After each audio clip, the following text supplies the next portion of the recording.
yourself. So I got excited then. The Sun's in front of me, the Sun newspaper. And on the front it says, free Christmas telly guide inside, the first the best. I got excited. Because the Christmas telly guide is like looking into the future. It's telling me what I'm going to be doing in a month's time, ladies and gentlemen. So I got excited. Where is it? Where is it? Where is it? It's Beyonce. Oh, is Elton John? Where is it? It's not in here. So, Chris. Oh no, hang on. Here it is. Here it is. It's not glossy. It's done in the same paper. Oh, forget the show. We're going to find out what we're doing at Christmas, ladies and gentlemen, shall we? Let's have a little look. Okay. Nothing will be confirmed yet. No, yes, it will be confirmed. It's the TV guide. They can't lie. There'll be some blanks, but oh, hang on. It's not written in the conventional style, i.e., it's not done in the days. It's just Christmas tea. It doesn't tell you anything. This is rubbish. Okay, right, here we go. This is an example of what it's saying. Entertainment. Who wants to be a millionaire? How clean is your house? Duo Kim and Aggie try to clean up for charity on the first of 3 celebrity editions of the quiz hosted by Chris Tarrant. Some writer, Jane Moore, competes in one of the shows. Yeah, what day is that on? It doesn't say. How is that a TV guide? All right. What else is there? What's the Christmas Day movie? Well, it doesn't say what's happening on the day. It just says this might be happening. Funny man Ricky Gervais gets the chance to chew the fat with 2 of his comedy heroes. The Larry Sanders Show writer and actor Gary Shandling. And this is Spinal Tap co-creator Christopher Guest. Talk to the star about their... but it doesn't say when they're on. So that's well, that's not a TV guide. It's just saying, oh, over Christmas, Gervais will be on. Do you know what, the show Morecambe and Wise? Don't know when. What about Celebrity Mastermind? Yeah, it's on. Oh, yeah, it's on. Hang on a minute. I'm in that, aren't I? What will that be under? Will that be under entertainment or drama? Documentary. Oh, idiot. Well, surprisingly, they've chosen not to do that. But the Charlotte Church Show. Charlotte teams up with the Sugar Babes for a rendition of White Christmas in this glittering festive version of her chat show, which returns for a second series in February. There's a picture of her dressed up as a fairy. It doesn't tell you what days these things are. Can you believe that? Mr. Hooker has come up to share my annoyance. Thank you for the solidarity. Keen to know what I'm doing on Christmas. Anyway, that's not really what the show is about. But to start off with the show, I was downstairs in the office showing off to the ladies. And I've got to say, I think the ladies were pretty impressed with me showing off. I think they all were thinking, wow, Ian's actually quite attractive because he's funny. I think that's what they were thinking. They were laughing at me anyway. So, make of that what you will. But 2 of the people downstairs, including Agent Chris and a member of the Nick Ferrari team, who shall remain nameless, but Georgia, didn't know who Hall and Oates were. Now, why am I mentioning Hall and Oates? I'll tell you why. Because in the Daily Mirror, I've been reading the papers today, so it's a topical show that we're doing today. Was it the Daily Mirror? Yes, thank you. Page 23, God, that took a long time. Of the Daily Mirror, there's a picture of an old man with a wonky face. It's Hall from Hall and Oates. And Chris went, well, I don't get it. I said, well, look, he looks different from... 20 years ago, he looked different. Who is he? Well, he's Hall... Look, Karen, do you know who Hall and Oates were? I certainly do. Come on, sing their hits. Oh, I can't sing the hits, but what I will say, I met Darryl Hall a few years ago. You met who? Darryl Hall. Darryl Hall, yes. And I didn't see John, but Darryl Hall on Oates. But Darryl Hall is Alan Gore's best friend in the Average White Band, and I went to the concert at the Jazz Cafe with the Average White Band, yes. And he was there, and he performed with him, which is a once-in-a-lifetime, opportunity. Once-in-a-lifetime opportunity to see... Yeah, because you never get him to... They never perform in the UK, it's always in the States. Yeah. So, hang on a minute, it's John Oates whose face has collapsed. John collapsed. Oates and the other way round. Yeah, John Oates, his face has collapsed. Oh, Darryl Hall was hot. Yeah. I actually got a kiss and an autograph. Oh, so he's easy as well, is he? Can you believe that my producer has never heard of Hall and Oates? They must be very young, or I'm very old. I think, well, Karen, listen, thank you for that. Roger, can you sing the Hall & Oates hits? No, I can't. What I remember of Hall & Oates is one of them looked like Dennis Leary in a quiff, and the other one looked like a surplus member of the Chuckle Brothers. There you go. Yes, Hall looks like Dennis Leary with a quiff, and Oates looked like the surplus member of the Chuckle Brothers, or a gay member of Frankie Goes to Hollywood. I'm not saying he's gay, I'm just saying that's what he looked like in the 1980s. And they wore lots of surplus Miami Vice-style clothes. Yes. But I won't really know a great deal beyond that. I can remember one of their songs, something like I Can't Go For That, sort of... I'm going to have to let you go, Roger, because I only want people now to come on who can sing the hits of Hall & Oates. OK, let's sing the hits of Hall & Oates. Anthony, sing me some Hall & Oates, my friend. Sorry, I don't know them. I don't know the songs. That's not a good start, I'm sorry.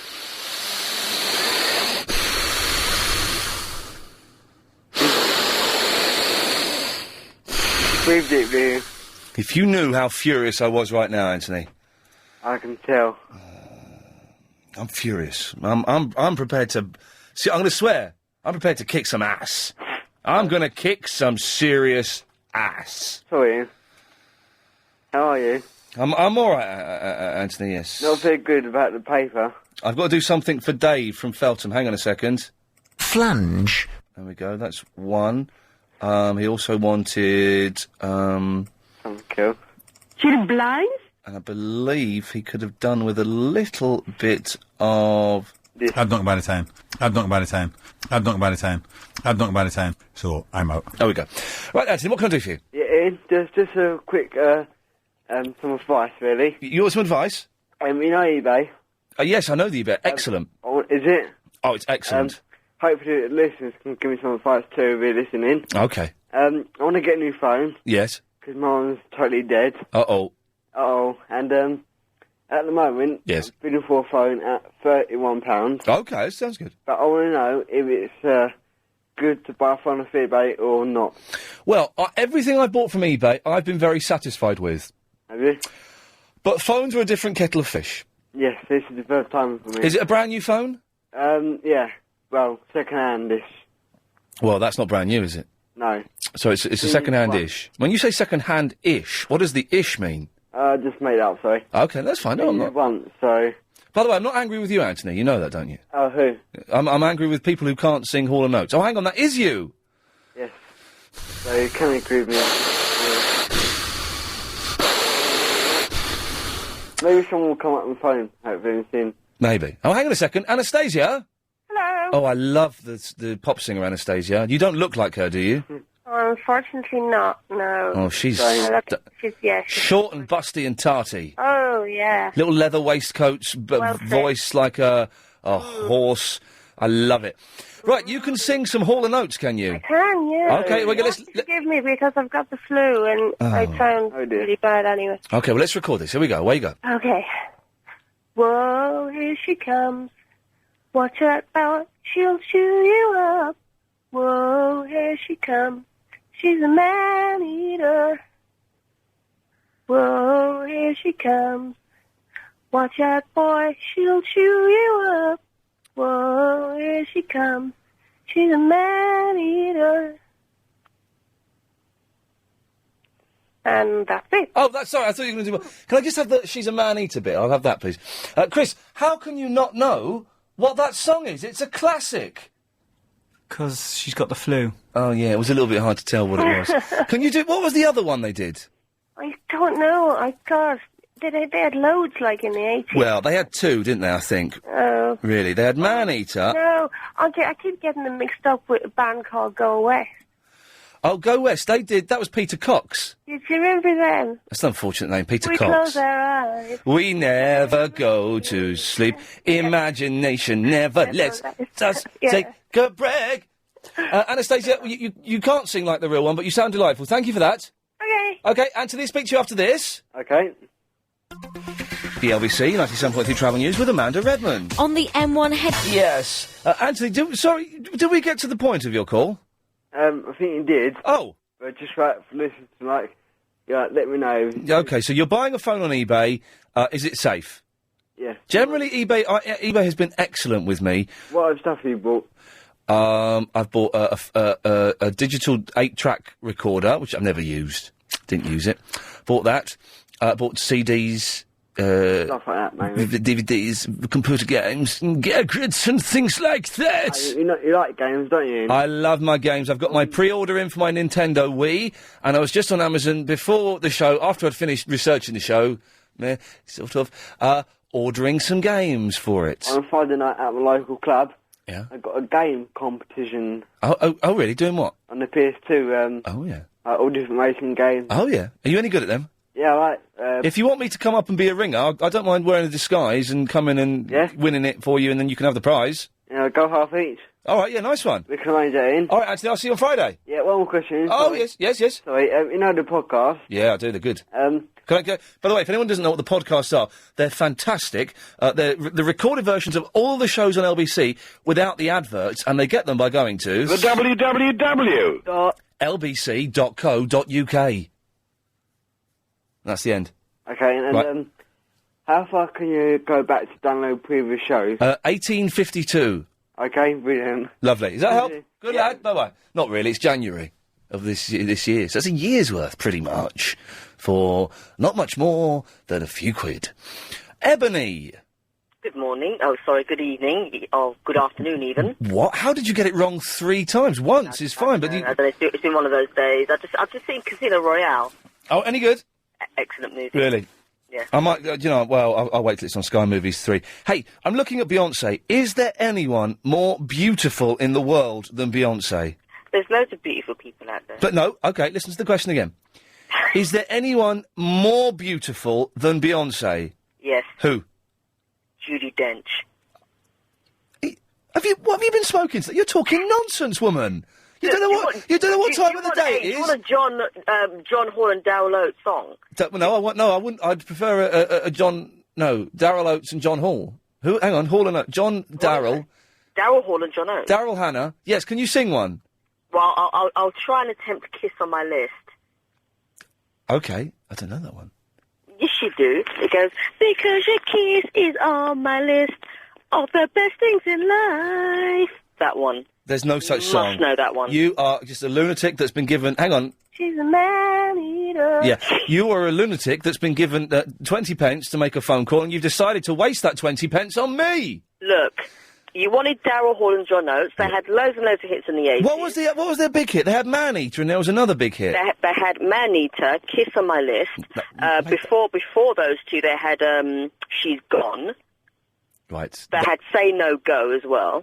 No, but but what's the song? I can't go for that. That's the name of the song. I can't go for that. I can't go for that. No, I can't do do. No, I can't go for that. No. You know the two people who don't know who Darryl Oates and John Hall are. How old are they? In their mid-20s. Well, that's why. But no, but it's not why. Hey, listen, I wasn't born till 1973. I wasn't born till 1975, and I was a big fan of them. Finish a sentence. All right, go on then. She's a man-eater. I wasn't born till 1973, but I know who the Beatles are.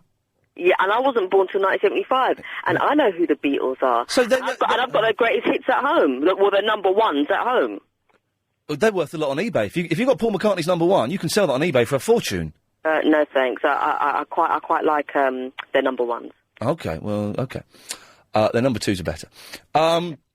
What we're talking about? But so your argument about they don't know who Hall and Oates are because they were born in the 80s doesn't stand up then. Yeah, but the fact of the matter is, if they're in the mid-20s, then they're into loads and loads of rubbish songs that came out, I don't know, like 10 years ago.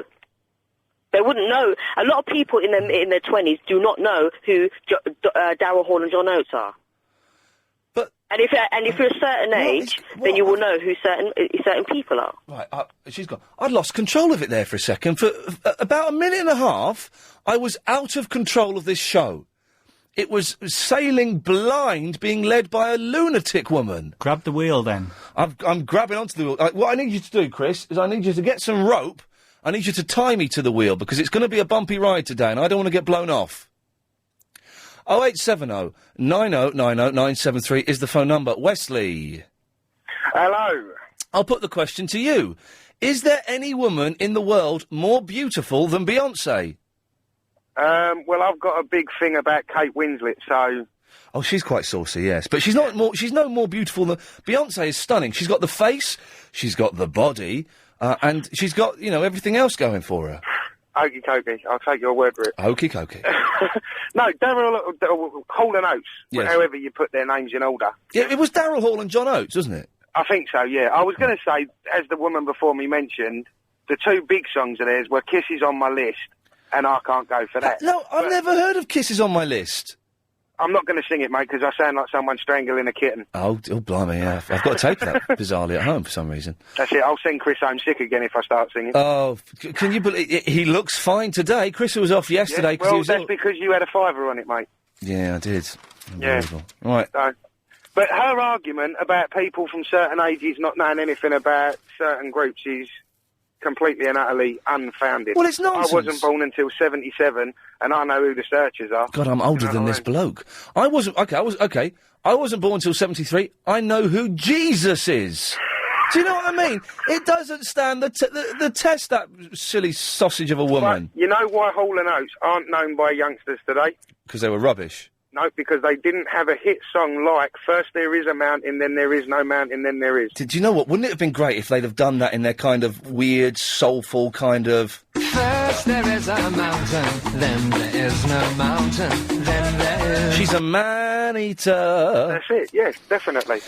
Wesley, thank you for Thanks that. a lot, mate. Good lad, right, we've got... Let's lay Hall and Oates to rest. We've got Bob. Hello, Bob. Hi there. We've got Joe. Hello, Joe. Hello there, Ian. And we've got Matt. Good afternoon, Matt.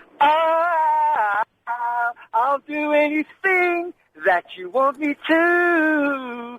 I can't go for that. No, can't do. I can't go for that. No, can't do. What about your bit as well? Yeah, go on, everybody join in. Come on. 1, 2, 1, 2, 3, 4. I'll do anything that you want me to. That's rubbish. You can't join into that. Why not? Why? Why not? There's nothing wrong it with was it. awful. He massacred it. What? He massacred it. You're tone deaf, mate. I'm not tone deaf. You must be, because You're tone deaf, mate. No, I'm a singer. Are you a singer? I'm a singer. Come on, throw down a bit of Man-Eater and we'll join you. Not sure about the words to that. Are you sing it and you hum it and I'll join in or whatever?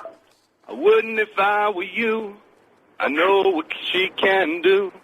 She's deadly, man. She can really rip your world apart. When are you going to Mind start singing, over mate? matter. When are you going to sing? Beauty is there, but the beast is in your heart. Easy. Come on, guys. Easy. Oh, And when you yeah. feel I can't go on, you come and hold me. It's you and me forever. She's a man. I'm singing with a bunch of amateurs here. The Wireless Show. Okay, Chris, can we get that? Can you get that what's been sent to me in that email and put it on the computer so we can play it? Suppose. Fuck up. He's been all lecherous today. I apologise again to any ladies, particularly ladies that work at LBC, because some of you are hot, and also any ladies that may have bumped into Chris on his journey into work, because he's been really lecherous and pervy. I'm putting it down to the fact that he claims to be ill. He better be back to normal on Monday, otherwise I will report him to Lisa Munter at LBC HR. You know, I had something I was going to burst in and say. By the way, we've done Hall and Oates. Now, hang on, I'm going to take line 1, Alex. Line 1, you're on the air. Hello, is Claire there, please? Claire? Yes. You're on the radio? Oh, I'm sorry, I've dialed the wrong number. You've called up LBC 97.3, you're on the wireless. Oh, I haven't. Oh, you silly sausage. No, you've got the wrong Who is this? I don't believe it. No. Have you ever phoned LBC before? No, I haven't. Do you ever listen? Yes, all the time. I've got it on now. Oh, well, you've not been thinking and you've dialed our number instead of Claire's. No, I haven't. Maybe it's very similar, but I haven't phoned you, honestly. Well, you have phoned us just now. Oh, Anyway, listen, good luck finding Claire. Thank you very much indeed. Bye-bye. I'm having lots of problems with her. Oh, is she all right? No, she isn't. Oh, I'm sorry. Having lots of problems with a telephone company. Oh, dear. To get a line that's been going on now for 30 days. Oh, God. And, So is Claire... Don't say the name... frustrating. I won't give you the name of the company. But so Claire works for the company, does she? She does. Ah, then her number could be quite similar. It could be an 0870 number. Oh, well, they're frustrating, these phone companies, aren't they? It is. Anyway, it's lovely talking to you. Right. I've got it on now, the radio. Oh, well, nice talking to you. My fave station. Excellent. Well, good luck with Claire. Thank you very much. Give her hell. Thanks. I have already. Bye-bye. Bye. There we go. What a lovely lady. I was going to say something there, and I can't think what it was. Hang on. This will help me think.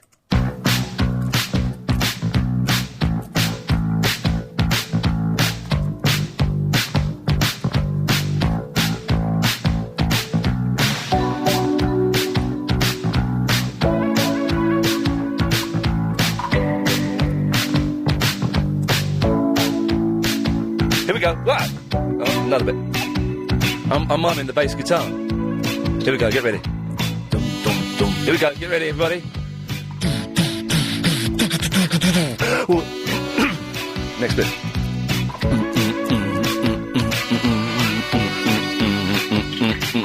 Here come those famous Philly vocals. Here we go. Come on, Chris. How can you not know this song? How can you not know it? This is fantastic. Well, it's better than I remember it. How can you not know this, Chris? You must recognise this. Because it came out when I was born. Have you never listened to Capital Gold? No. That's a silly question. Sorry. I'll take that back. Why would you? It's rubbish. Okay, here we go. Well, the chorus, man. The chorus is going to blow your mind. And yes, we have to pay for this, but it's tough. Heather Jingles. Dun, dun, dun, dun. Dawn, this is fantastic, huh? Hello, yeah, brilliant. Here we go, here comes the chorus. Shush, shush, shush. Here we go. Everybody. Whoa, here she comes. Oh, watch out, boy, she'll chew you up. Oh, here she comes. She's a man-eater. Oh, here she comes. Come on, Dawn. Oh, watch out, boy, she'll chew you up. Come on, Chris. Oh, here she comes. She's a man-eater. There we go, that's good. Do you know who that... Now, who does that remind me of? No, they can't take that away from me, no. Oh, I don't know. Anyway, Dawn, what can I do for you? Ian, Yes. I'd just like you to say February for me. February. Say again? February. February? No, I say it properly. How do you spell February to me? Oh, February. Spell it. February. You spelt it wrong. It's No, spelled... never. It's spelt February. It's spelled February. There's an R in there that you missed out. Yeah, but you tend to... it. I see, but you didn't... I say the R that you missed out. February. Okay. Okay, yeah, fair enough. Okay. You know, what's the posh name for a car? Not an automobile. Cars and buses and trains. What are they? What are they? Begins with a V. They're vehicles. Sorry? Vehicles. Vehicles? They're vehicles. Vehicles? Vehicles. Vehicles? Vehicles. Vehicles? Vehicles. They're vehicles. Vehicles. You spell it V-E-H-I-C-L-E-S. Vehicles. That's how you say it. No, you may spell it like that, but you don't pronounce it like that. That's how you... I mean, who pronounces February? People who pronounce it the way it's meant to be pronounced. February. February? February. That's how you're supposed to... I know, it's blown your mind. Thank you, Don. It's blown your mind that someone is actually speaking correctly on the radio, which is why I say that in front of the place names. That's how, up until probably about the mid to late 50s, people would pronounce and say place names. They'd say the Sidcup, the Stratford, things like that. That's how it works. February vehicle. I thank you. 0870 9090 973. That's what I remembered I was going to say. Robin Hood, back for a second series. Rubbish. It's rubbish. It is rubbish. Has anyone watched that cack? I watched one episode and it was awful. It was like people just pretending, and that's all acting is, obviously. But it was cack. And there was one bit, the bit that blew it for me was where Friar Tuck, or someone wasn't Friar Tuck, he's not in it. Someone was getting really het up, and Robin Hood said, and I quote, "Hey, just chill." Now, excuse me, Robin Hood would not say, "Hey, just chill." Didn't say that. Wouldn't. Yasser, have you seen this Robin Hood? Yes. It's rubbish, isn't it? I like it. Oh. Yeah, but I like it, actually. Oh, dear. No, because the reason why he says that is because it's 21st century. It's not in the 1910s or 20s, is he now? No, he's not. He's not in the 21st century. He's in, like, the 1500s. He's, like, in the 16th century. Yeah, but it's, like, updated, and it's just, Maid Marian. It's not Maid Marian anymore, just Marian. They changed that bit. But they shouldn't change it. They're telling the story of Robin Hood. Yeah. It's set in, like, I'm assuming the 1500s, maybe even earlier. I don't know. Yeah, but are you saying the Kevin Costner one was good? No, the Kevin Costner one was rubbish, but it's better than this. It was factually closer to the truth of the I'm not time. watching it because I want to know the facts. I'm just watching it because it's entertainment. Where's the entertainment value in some idiot wearing a hoodie saying, just chill?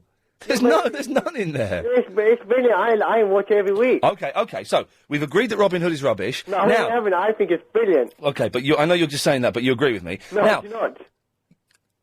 Yes, you do. Now, I don't. Now, okay, we'll agree. No, I don't. Okay, fine. We'll agree that I'm right. Yeah, we agree to differ. We agree that I'm right. No, we don't. So, we agree that I'm right. You will also agree with me then that Torchwood is a load of old guff. No, it's not. I like it. Yes, of course you do, because you're in... What, mate? Come on, don't say this. Don't much it. If you got something to say, Because say it you're... okay, of course you like it, because you're a young man with a strong, independent mind, and you're not a sheep. That's correct, yes. Hey, if you're an individual, put your hands up in the air. Now... We're all individuals. Exactly. Point proven. But Torchwood is rubbish though, really, because it's like and this has been the criticism. It's too late and too adult for children, but too childish. It's supposed to be for children. Too childish for adults. But it's not too childish. I watched it. It was like it was written by a 9-year-old. It should have been on a. If you just take out the swears and the lesbian sex, and it could have been on. What? That was one every little kiss in the first episode, and no lesbian. But they were two women. That makes it lesbian. And, I listen, I don't mind watching lesbians kiss. I love it. But that was the only thing that made it an adult show. It was awful. Yeah, but if you want to watch porn, that's wrong colour for you. Then. Excuse me? I said, if you want to watch porn... I know, I heard what you said. I didn't want you to repeat it, for goodness sakes. Joke. That was a joke. That was a joke, Ian. Carry on. Okay, thanks. So, but it's awful. It's badly acted. Who's the fella? Who's the main fella in it? John Barrowman. My mum, bless her, she's so sweet. I spoke to her the other day. She says, "Oh, do you know what? I've just found out John Barrowman's gay." Well, I knew that about a week ago. Yeah, a whole week ago, did you? Wow. Oh, Jonathan Ross's soul. Yeah. He's the campest man in the world, isn't he? I thought he's virtually got gay tattooed on his forehead.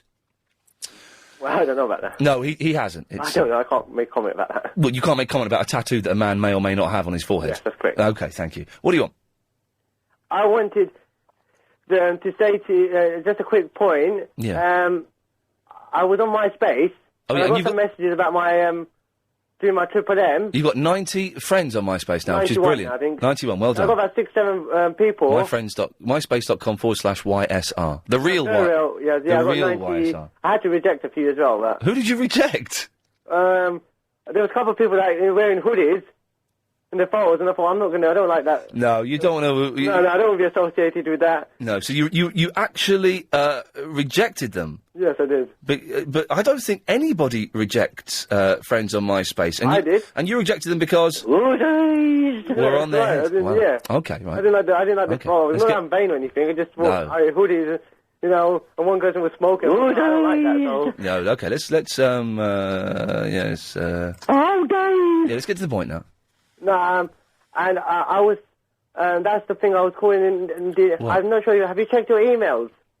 Well, let me just have a little look now. Hang on a second. And because I think you might not even be able to help me at that email I sent you. I might have to send it to another person. Oh, that list of questions? Not questions. The other email I sent you. Oh, what? Hang on a minute. I've got it. I've got a Yasser file here. What day is it today? I sent you an email today. I don't know if I should send it to somebody else if you're not, because I didn't know. I just thought I'd send it to you, but maybe I sent it to the wrong person. Ian, it's Yasser here. Did you get my last email? Please respond back as soon as possible. Then I can call in and sort it out. Yeah. Oh, you want work experience? Not exactly a work experience. You want to? I know you want to present the. This is true. Yasser wants to present the show when I'm away. That's not. My email. I didn't say that exactly. I said let me come in for about a week. Now, bear with me. Okay. And then, trial period where I come in, I help you out, I run errands for you and Agent Chris and other stuff, I help you out. No. And then after a week, you can decide, say he's rubbish, you can go, no, or yes or no, it's up to you. That's what I was trying to say. You can say, nah, he's rubbish.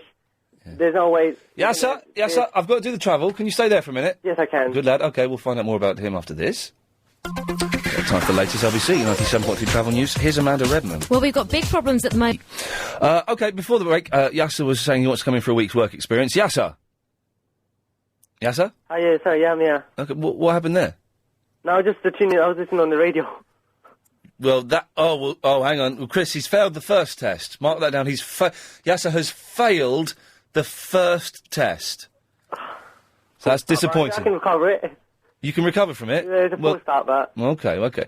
Well, now the thing is, you know we're moving to a new slot in the new year, 7 till 10, weekday evenings. Yeah, I know that, Still doing the Sunday night show, 10 till 1. That's staying. Are you still doing that, then? Still doing that. All right, then. And that's going very well. Did you hear it on Sunday? I heard bits of it. It's good, wasn't it? Yeah, it's okay, yeah. It was what? I liked it the week before one. Okay. I wasn't there the week before. I mean... That was Nick Abbott. Hang on. What? No, I mean the one that previous before. I mean the one you won before your 2-week break. It's another black market. Yeah, you failed the second test. That's test... Oh, no, 2 tests you failed. And you don't know how many tests there are. I don't know, but I can... there's still one more at least. Is there? I don't know yet, but hopefully there is. Carry on what you were saying. Thank you. And we've got, on the last show that we're doing in this slot, Chris and I, on Friday the 22nd of December, you're coming into the studio for some of the show. Not for the whole show, but for some of the show.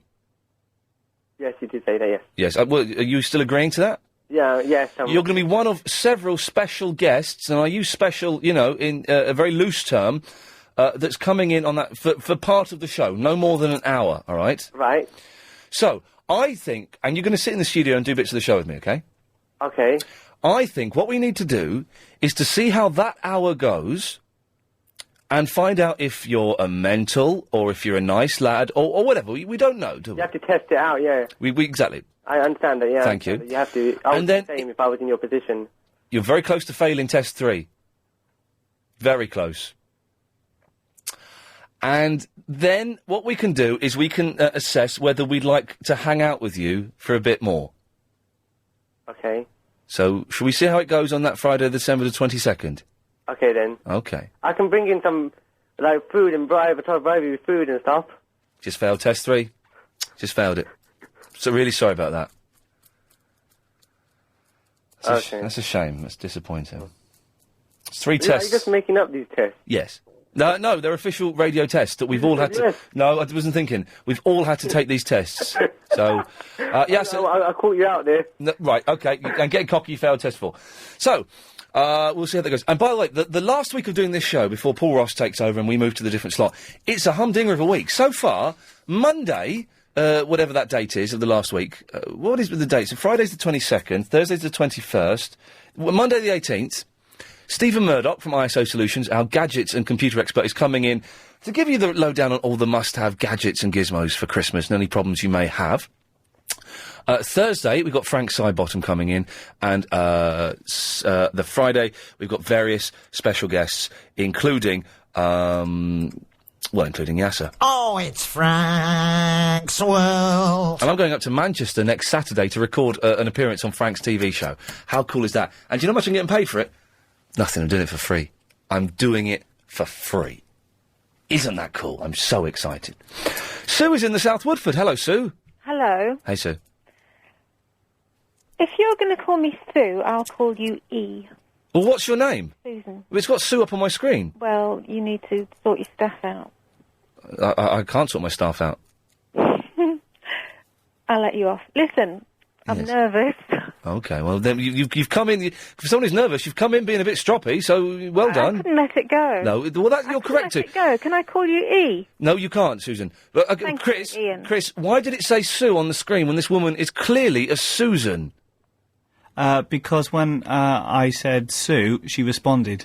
Oh, okay, so you respond to Chris when he says Sue, but you get upset when I do it?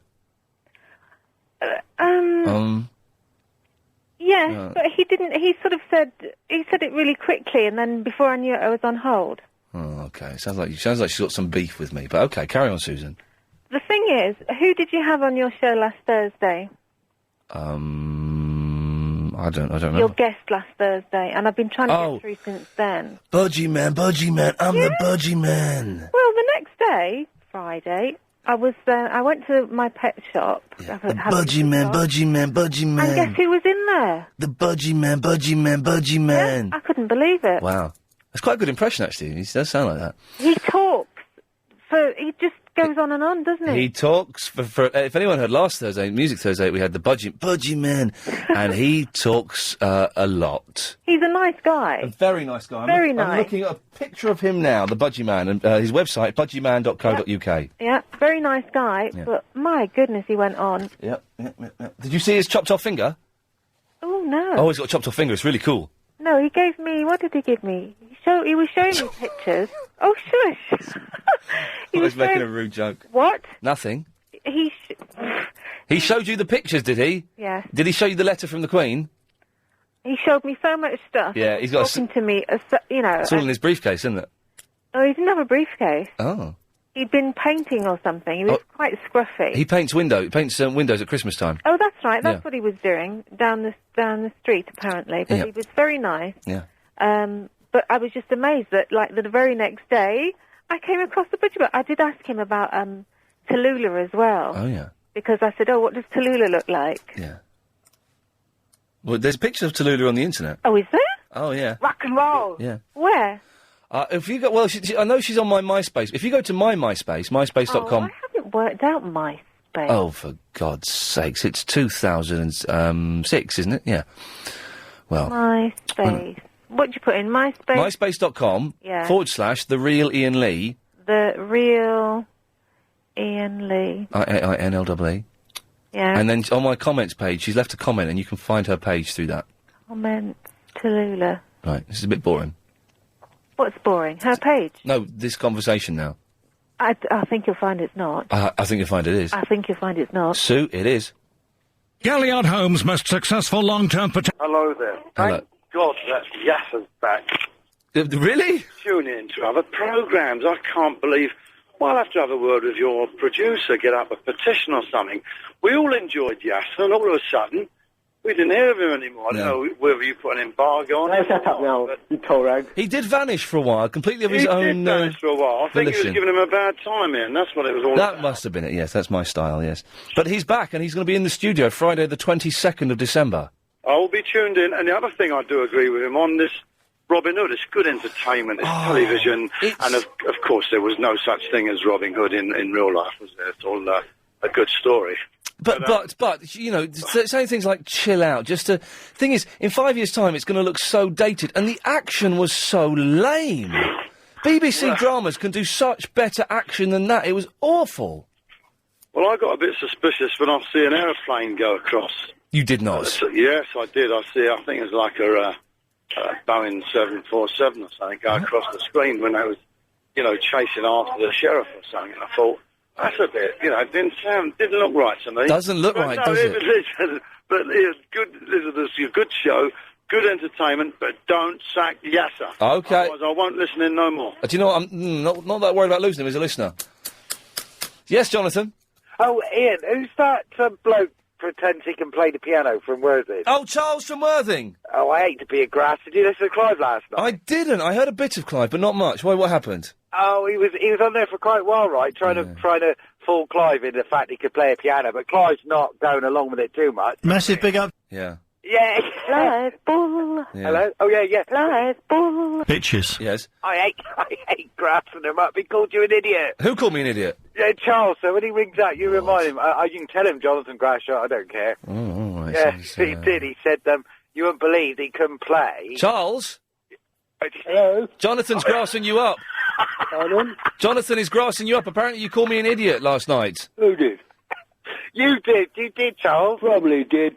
But whether I meant it or not is another thing, isn't it, mate? Well, the fact that it's on record means I could potentially take you to court for that. Could you? Oh, yes. Well, who was it you said about, what's his name? Oh, blimey. Here we go. We've only got 35 seconds. I don't think we're ever going to get to the end of this sentence. The bloke that took the place of Jimmy Young, what was his name? Jeremy Vine. Yeah, you said sod him, didn't you? I said sod Jeremy Vine? Yes, you did.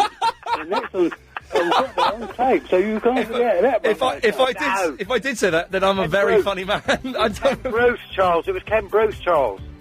Hey? It was Ken Bruce. Who's he? Right. Okay, okay, old men, stay there. We'll talk to you after the news. Have a good sit down and a cup of tea, all right? Right, mate. Good lad. All right. So hungry. Okay, so plenty of stuff on the go. We've talked about Hall & Oates. Robin Hood is rubbish, as is Torchwood, and I have more stuff to say in a moment. But before the news, Jonathan phoned up to grass up Charles from Worthing, who was apparently slagging me off on Clive Bull last night, which is fine. I don't mind. Where's Charles? Is he there? Of course I'm here. Oh, blimey. Yeah, why'd you call in an idiot? Well, I don't know. Probably the joke, I suppose. The drink you had, did you say? I don't drink, mate. Oh, you don't? Right, oh, that's fair enough, Charles. So, Charles, what were you talking to Clive Bull about? Hey? Stop playing tape recordings of piano. Recording. But he can't play the piano, we know that. No, he's got one with the paper you put in. Yes, the exactly. magazine, the page with holes in it. Right. You know, and they put the book in the back and it plays the music. Is that right, Charles? If any of you people could play a piano, you would know when somebody is not telling the truth. Well, hang on a minute. If you can play the piano, then you're a human lie detector. What does that mean? You will have your little joke, won't you? But can you play the drums like this?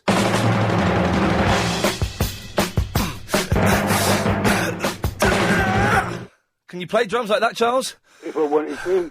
Shall I do it again? No. Here we go. 1, 2, 3, 4!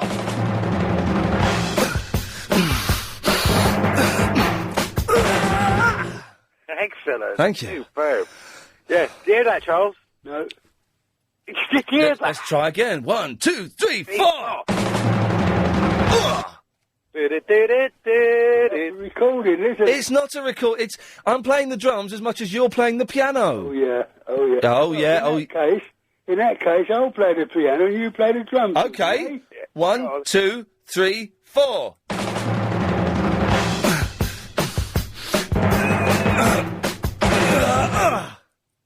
I didn't hear any piano, but I heard plenty of drums. All right, I'm going to put the phone down because I won't be able to hear you then. Okay. Right, but you can still hear me, can't you? Okay. Right, now I'm not going to play nothing quick. Listen. Oh, Bell's teeth. He's just how does that prove, Jonathan, that he's playing the piano? He's just playing a tape. The record he had on last night, I'm sure it was a record. Yeah. It did sound quite good, driving on listening to Clive with the... But he was on for half an hour. Clive had him on for half an hour. It was good, actually. It was really... Maybe Clive had a quiet night, so I don't know. No, it was funny. Well, you know Clive's like... I didn't hear much of Clive last night because I was playing Splinter Cell. Was he good? Yeah, it was good. What split? Oh, that's that game. I can't wait for that week when you get Frank Sidebottom on. That's going to be excellent. He's coming. I'm going up to Manchester next week to be on his TV show. And is that on Channel M, did you say? Is it a channel on... Channel M, it's button 203. 203? On the Sky. On the Sky, Yeah. and that's next... Well, is it on next Thursday night? I don't know when it's on. I know I'm recording it next week, so as soon as I know, man, I'm going to be bigging it up. Oh, nice one. Oh, excellent. It's Okay. superb. Is that I like the Sky 3 thing. Thank you. It was all right, wasn't it? Yeah, I think you're a top presenter. Oh, hang on. The tape's finished. Yeah, go on. I'll finish now. Well, Charles, well done. You were playing that really well. That record. It was a good record. Yeah, it was an excellent record. Who's it by? I'd like to get a copy of that. Charles of Worthing. Okay, Charles, you're a good lad. Yeah. Bye-bye, but you can't play the piano. Hey, Jonathan, get this, right? So I had 9 points on my licence, and you've got to phone up the insurance people and tell them. I didn't know that. So for a while, I was driving around, I didn't know. But then you phone them up and you tell them, and they say, right, guess how much, right, my driving insurance is. Bearing in mind I drive a 16-year-old Peugeot automatic.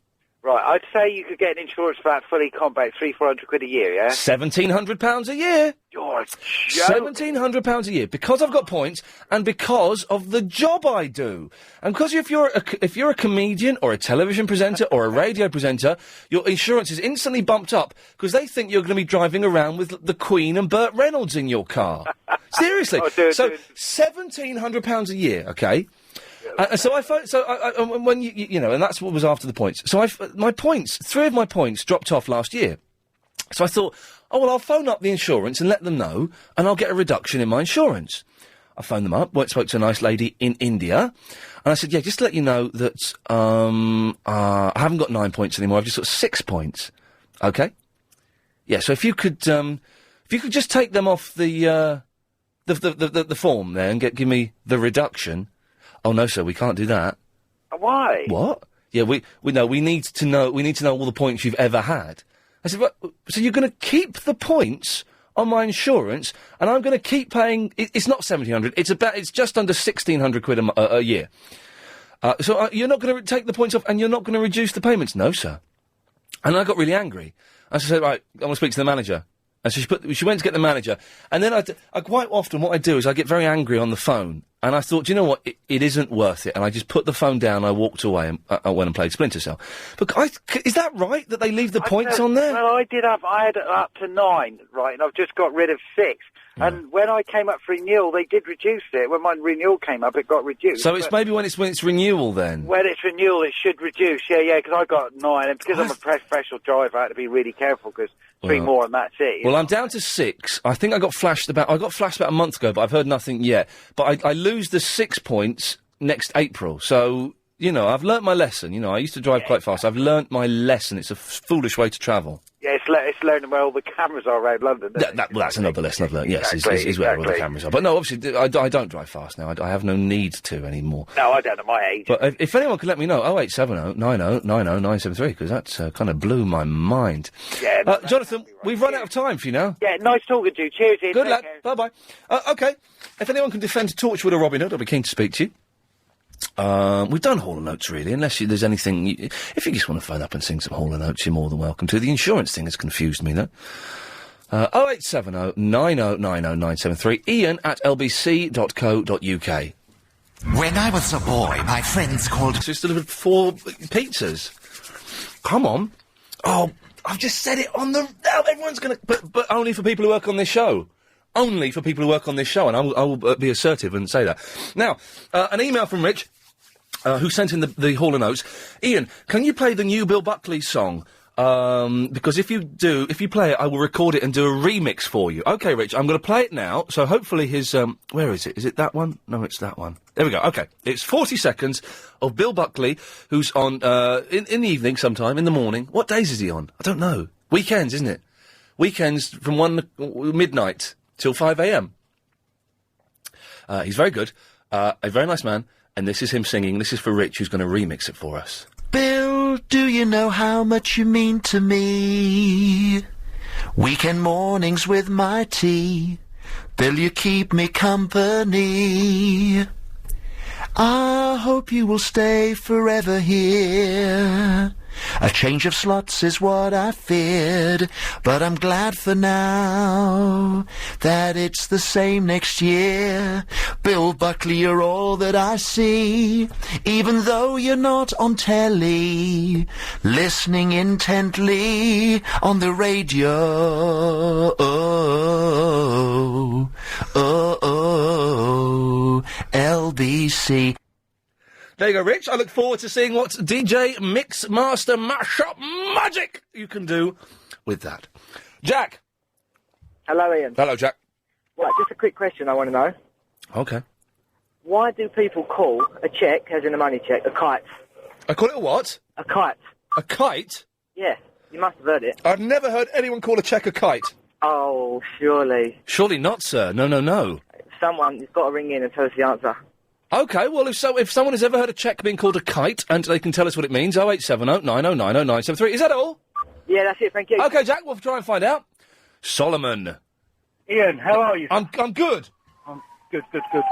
Oh, hang on, what's happening? You getting arrested? No, it's just a few blue lights flashing around here, mate. Blues and twos? Blues and twos. Blues and twos.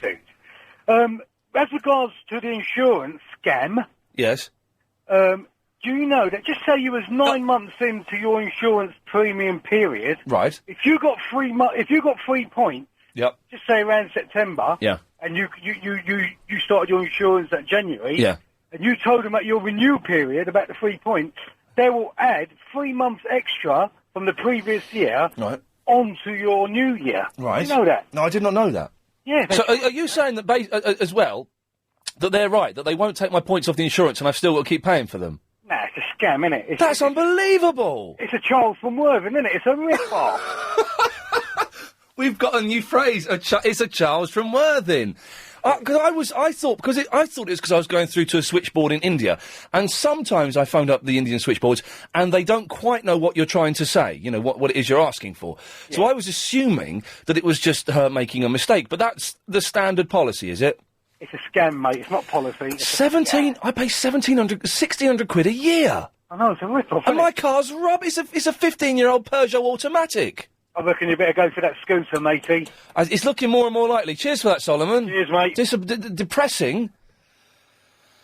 But, looks like it's well, as long as it's the standard thing, you know. 1,600 quid a year. And you, Chris, you've seen my car. Can you believe I paid that much? I can't even... Well, I can go quite fast in it if I need to, but it's 600 quid a year. Hello, Lindy. Hello. Yeah, hello there. You owe me £5. No, I don't. Yeah. What do I owe you £5 for? The bet that we had that Chris wouldn't come in. The bet was that he wouldn't be in on Friday. No, it was. I said yesterday. I said tomorrow, and you said, "Oh." Yeah. Oh yeah, but that was Agent Chris, yeah. Yeah. Yeah, he's not in today. Oh, you're so naughty. It's a different Chris. Isn't that right, Chris? Yeah. Well, you never even worked on the show before, have you? Sorry, who are you? Yeah, exactly. You see, it's not Agent Chris. It's I think that's bad. Why is it bad? No, I'm not welching out of a bet. It's some lad I've never met before. They just palmed off on me. Oh, you're so bad. Listen. Yes. Robin Hood is rubbish. Isn't it awful? Even my 7-year-old got up and walked out the room. Wow. He was so bored. It's very lame and limp, and the action. Keith Allen's very good in it, I think. But in as much as he's playing a pantomime villain, you know, it's not. He's always a bit of a pantomime villain, though, isn't he? Yes, in real life too. I met him, and he's an interesting chap. He's scary, isn't he? I had him on a show once, and he was a little bit worse for wear, shall we say? Which made it, you know, quite exciting, but yeah, it was a little bit tense. But I'm surprised you don't like Torchwood, though. It's awful. It's just like a really bad. It's like BBC Sci-Fi from the olden days when they didn't quite know how to do it. Doctor Who is fantastic, and they get it just right, and they get the humour and the action and the kind of scary elements of it just right. But Torchwood, it doesn't know what it is, and it's a mess. Oh God, I'm belching because these pizzas. So we got 4 pizzas delivered. Oh, I wish I had pizza now. Yeah, because they're wicked, aren't they? Yeah. But I thought you'd fancy the girls in Torchwood. No, so did I, after you told me I would, but I was disappointed with all of them. Oh, were you? Yeah, no, not doing nothing for me. Rubbish. Oh, well. All right, then. Thanks, Lindy. See ya. Bye-bye. 0870 90 90 973 is the telephone number. Jackie. Hello. Hello, Jackie. Yeah, they call a cheque a kite. Comes from when you say, I'll put the cheque in the post. What? They say, yeah, like the kite, it flies away. What? That doesn't even... Really? Yeah. That doesn't even make sense. I'll put the cheque in the post. Yeah, like the kite, it'll fly away. Yeah, people used to say that they've always put the cheque in the post and they haven't. Oh, yes, that was a good stalling technique, wasn't it? And it doesn't work anymore these days with electronic prepay, PayPal, over the phone, push button 1. But the saying still doesn't quite make sense to me. Well, because the cheque never arrives, if you lose the kite... Yeah, or it's on a piece of string and you just keep pulling it back to yourself. Oh, like Top Cat? Yeah. When he puts the money in the doorman's hand and then he whips it out. That's right. Jackie, thank you for that. Thank you. There we go. I didn't want to sound rude, but I didn't understand it. It wasn't just me being obtuse, was it? I don't know. Okay. There's a phone call we've not had for a while. 0870 90 90 973 is the telephone number. Iain at lbc.co.uk. Robin Hood and Torchwood, both CAC. This insurance, it turns out it is a scam. And I want to talk about hats. Let me play the ads and then we'll do hats in a minute. If you've just missed that bit of Iain Lee...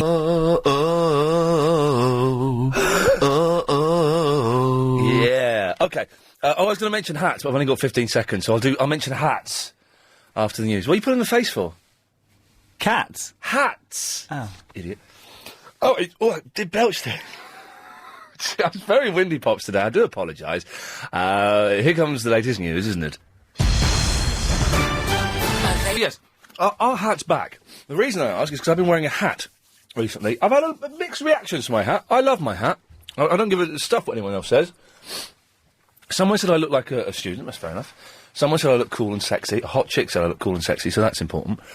Someone said that I looked like I was protesting against the motorway being built. Up yours, is what I say. I think my hat looks cool. So, are hats back? Are you wearing a hat? I want to get... And where can I get some more cool hats? Because I like hats, but most of them make you look like an idiot. Most of them are rubbish. But a nice, interesting hat. If you wear a hat... in the old days, we did have a hat special. Losing our touch. If you know hats... Call... me? What? Up. Huh? Just ran out of steam there. I need to press... I've got a cough for a minute. If I press this cough button, they can't hear anything, can they? No, go ahead. Excuse you? Richard! Ian! It wasn't technically a cough, but they haven't got a button for what I just needed to do. Yes, Richard? Ian, I love you, man. Oh, Richard! What's going on? Oh, you're not recording us? No, I'm actually calling from work. I've got an office full of people. Oh, yeah. I've got Pete the Pig, Tom the Tortoise, David the Donut, and Billy the Willy. Oh, right, yeah, good work. Yep. So, we're all here, we're all listening to you, and we all love you, mate. No, I love you all too, man. What's been happening on the show today? Well, we have discussed Hall & Oates. Oh, love them, mate. They're good, aren't they? Sing a bit. Watching and waiting.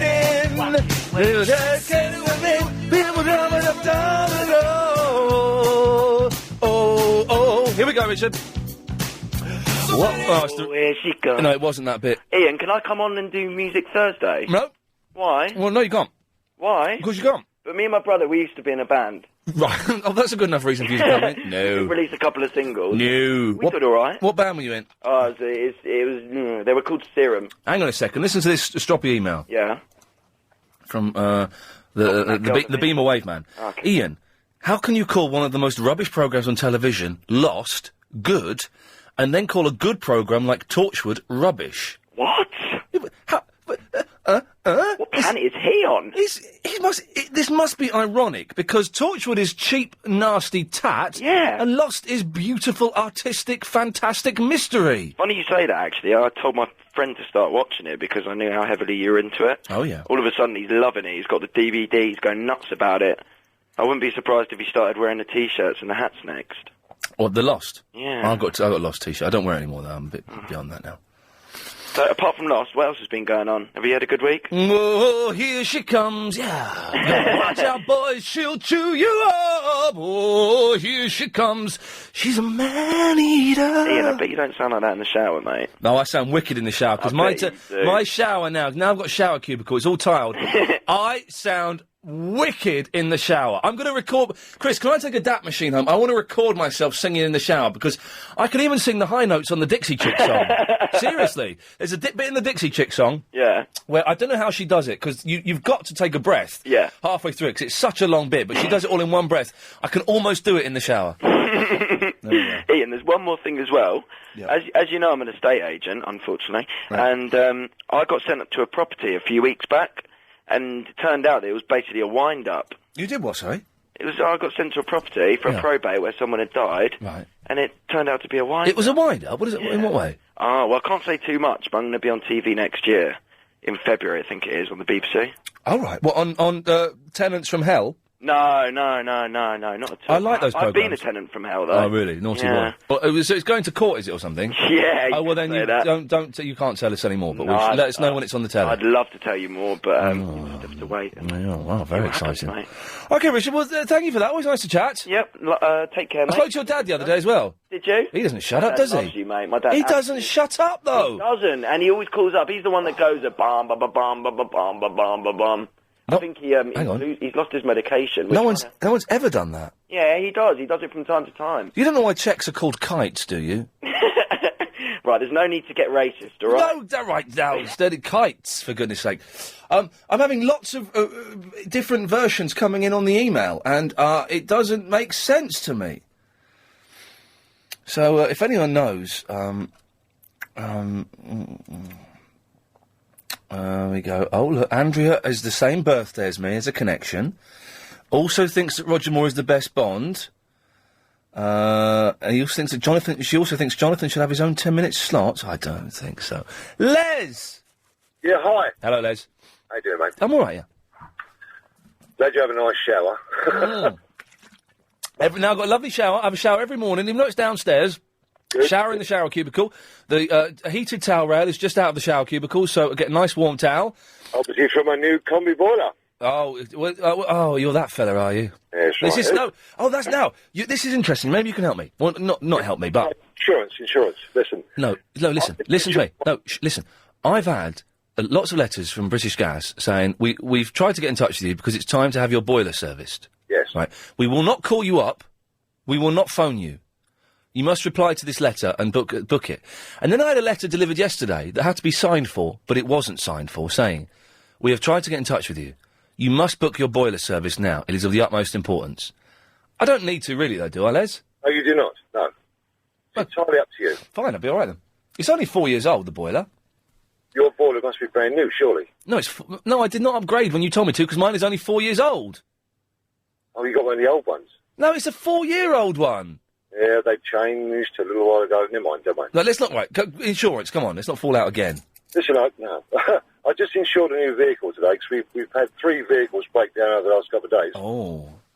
Is that coincidence? No, right.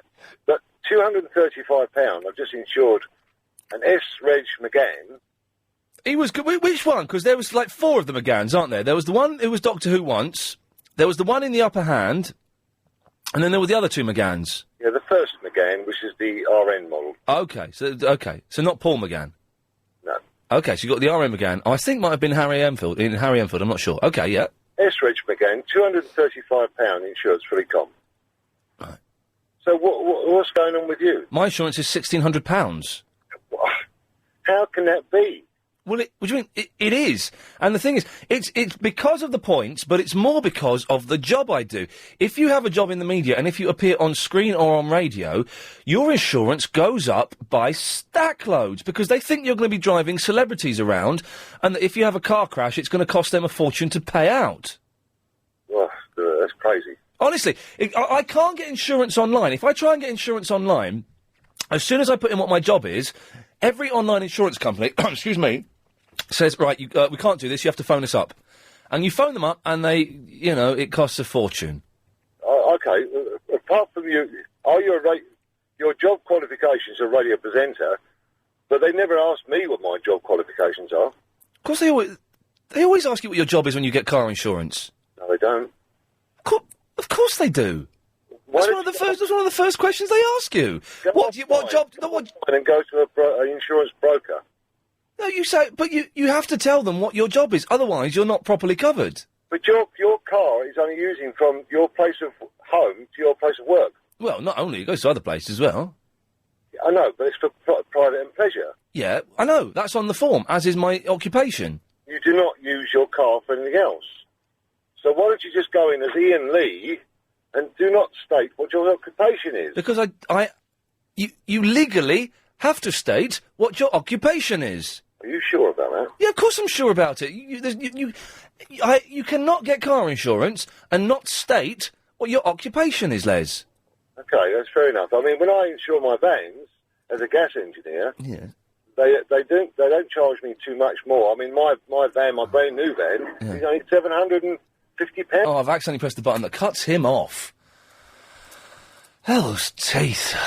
Of course, you have to tell them what your occupation is. Barnsworth? Yeah. Are you all right to wait for a few minutes? Yeah. Sorry about that. He was rattling on so much, I've talked up to the news. It's all right. All right. Okay. Speak to you in a bit. 0870 9090 973. Recently, none of us have looked forward to... Interesting here. Vodafone care about the self-employed and the small, tiny businesses. So they've teamed up with us here at LBC 97.3. So, if you run your own business and you want some tips on how to tackle those problems that often seem insurmountable, then, well, it's easily done. What you need to do is you need to log on to our website, which is... The www. Oh, hang on. lbc.co.uk. Let's do that again as I muffed it up slightly. The www. lbc.co.uk/Vodafone. And Vodafone are behind the new series, The Big Idea, Saturday evenings on Sky One, which is pretty darn excellent viewing. OK, so, Hall & Oates, paying extra for your insurance because you got points on there, but then when your points go off, you still pay the extra for the insurance. That's insane. Robin Hood and Torchwood are cack. And hats, do you... Barnsworth, do you wear hats? Yeah, I've got one. It's pink.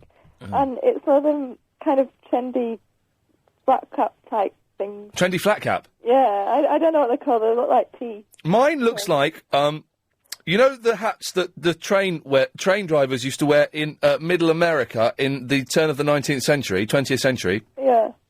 It kind of looks like that, but brown.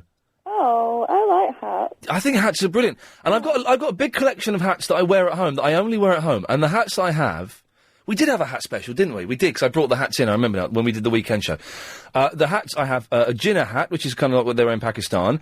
I have one of those sort of... it's like a round red hat with a bit of string coming off. It's not a fez. I don't know what you'd call it. And loads of other hats, because hats are fun. And I think hats... Can I tell you, the sexiest thing on a woman... after PVC hot pants and boots, is a cowboy hat. A cowboy hat on a woman. Wow. Hi, Chihuahua. Yes, sir. So that works for me. Cool. Right. Sorry, I got a little bit too excited there. I do apologise. Calm down. It's Thursday. It's nearly the weekend. It's because it's dark out there. Oh, it's horrible. Oh, no, it's brilliant. Look at that. It's not even 5 o'clock, and it's night time, Barnsworth. Oh, I don't like it. We're gonna rock down to Electric Avenue. It's not very nice walking down to the bus station, either coming back from uni in the dark. That's not very nice at all. You could something bad could happen. That's not bad. Hey, you enjoying the cricket? What? No. Yeah. Unbelievable. The show I thought would be a bit down today because I'm upset that the cricket's going so badly, but I'm not.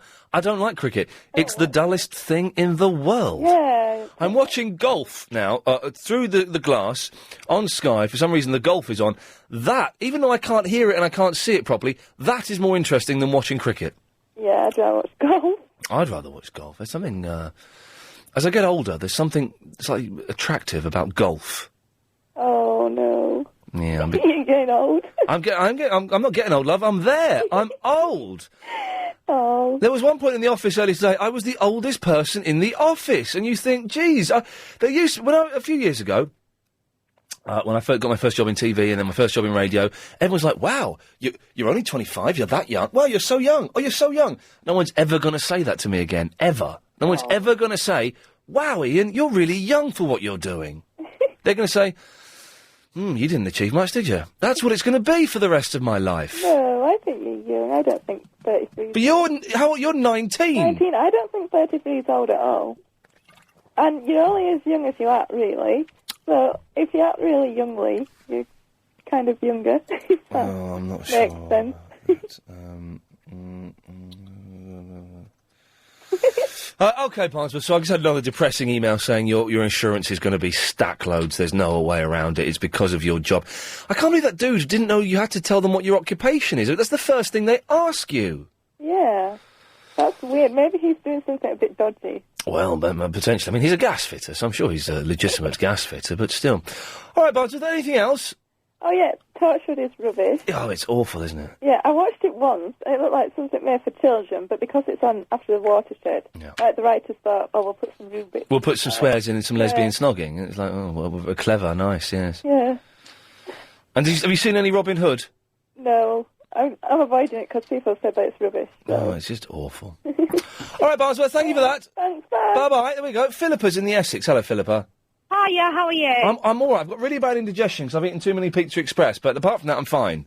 Have you? Right, first of all, so I've got a newborn baby, or 6-month-old baby crying in the background. That's all right. But we're on our way home. Basically, my husband, you probably have spoken to him a couple of times. He called in a hell of a lot. Right. Puts different voices on. Bradley, that name ring a bell? Bradley rings a bell, yes. Yeah, and I've actually never, ever listened to LBC. My dad's a London black taxi driver. Oh, He yeah. do it all the time, and I've now converted to LBC. It's all right, isn't it? Some good bits and pieces on there. It's really interesting. What I've actually phoned about is, did you watch the other night Jade's PA with Nick Ferrari interviewing her? Oh, that right, Philippa, stay there. I'm going to do some ads. I've heard about this. We'll talk about this after these.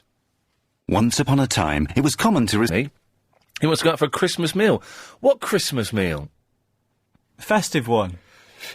I took you out to Bob's a couple of months ago. Was that for Christmas? Well, it was for everything, wasn't it? No, it was because you didn't have any money, I seem to remember, that's why. No, I'll tell you what, I'll take you out for Christmas dinner when you take me out for a birthday lunch that I don't have to pay for myself because you've left your money at home. Yeah, all right. Huh? So, yes, Philippa. Hello? Hello?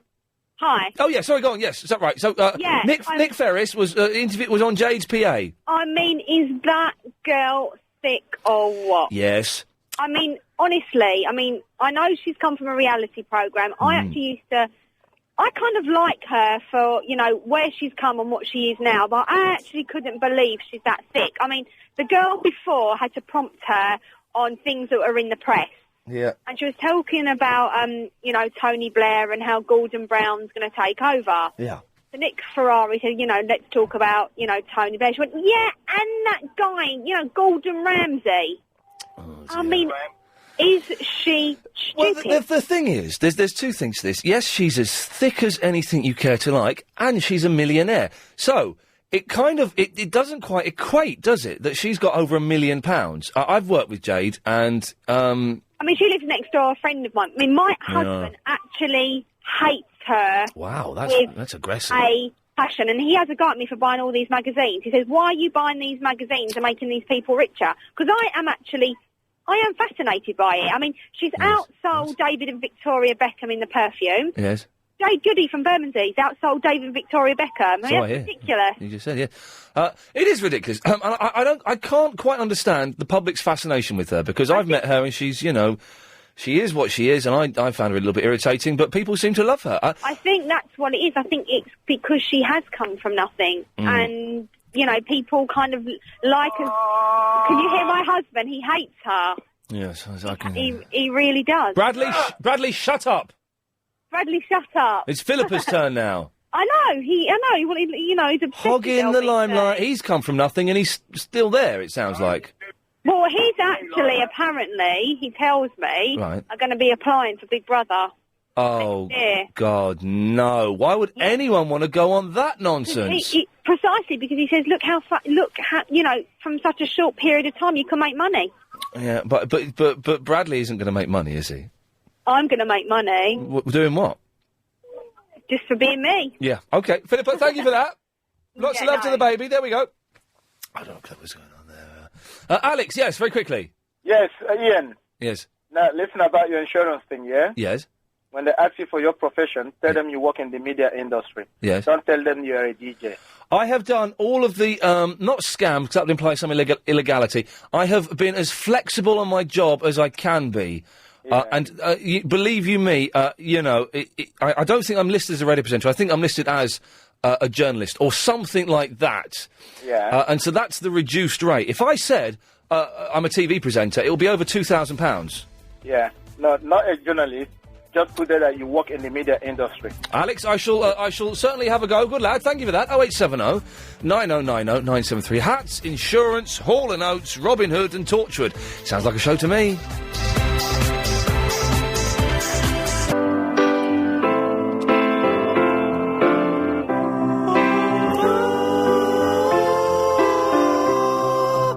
You idiot. Insure your car at your mum's house. Mums always live miles away in the sticks, saving you pounds. Well, you can't do that. That's illegal.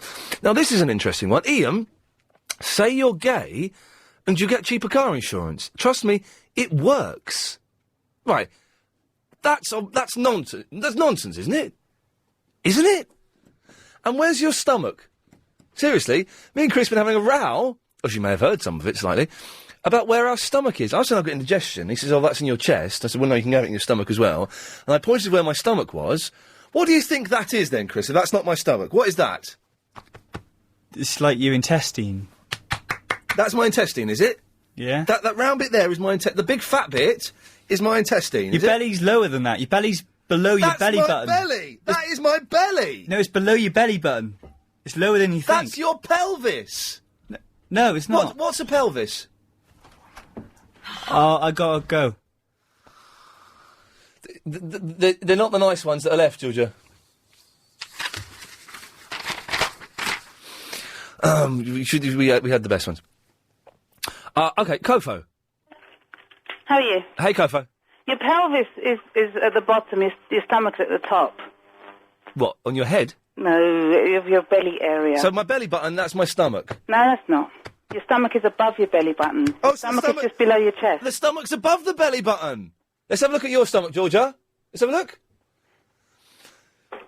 It goes stomach, intestines. On a woman, it goes womb, and then your bladder's at the bottom. So my stomach... Anyway, I was talking about insurance. All right, yes. I don't think what your reason for having high insurance is the truth. What do you mean you don't think my reason is? I said I don't think your reason for having high insurance is the truth. And I said, what do you mean?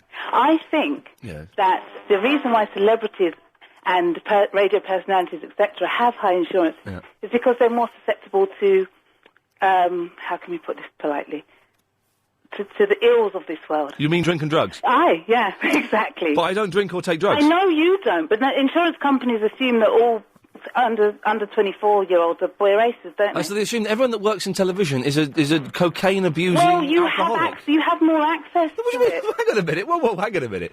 Chris, you work in radio. You've worked in radio for a few years. You've worked in TV. Yeah. How many times have you been? You don't have to. No. Listen. How many times, Chris? Have you? And be honest. How many times have you seen cocaine in your area? 1,000 times. Oh, right. Well, there you go. Light of it. He's making light of it. I'm just Not saying, at no, all. if you just gave someone the nod.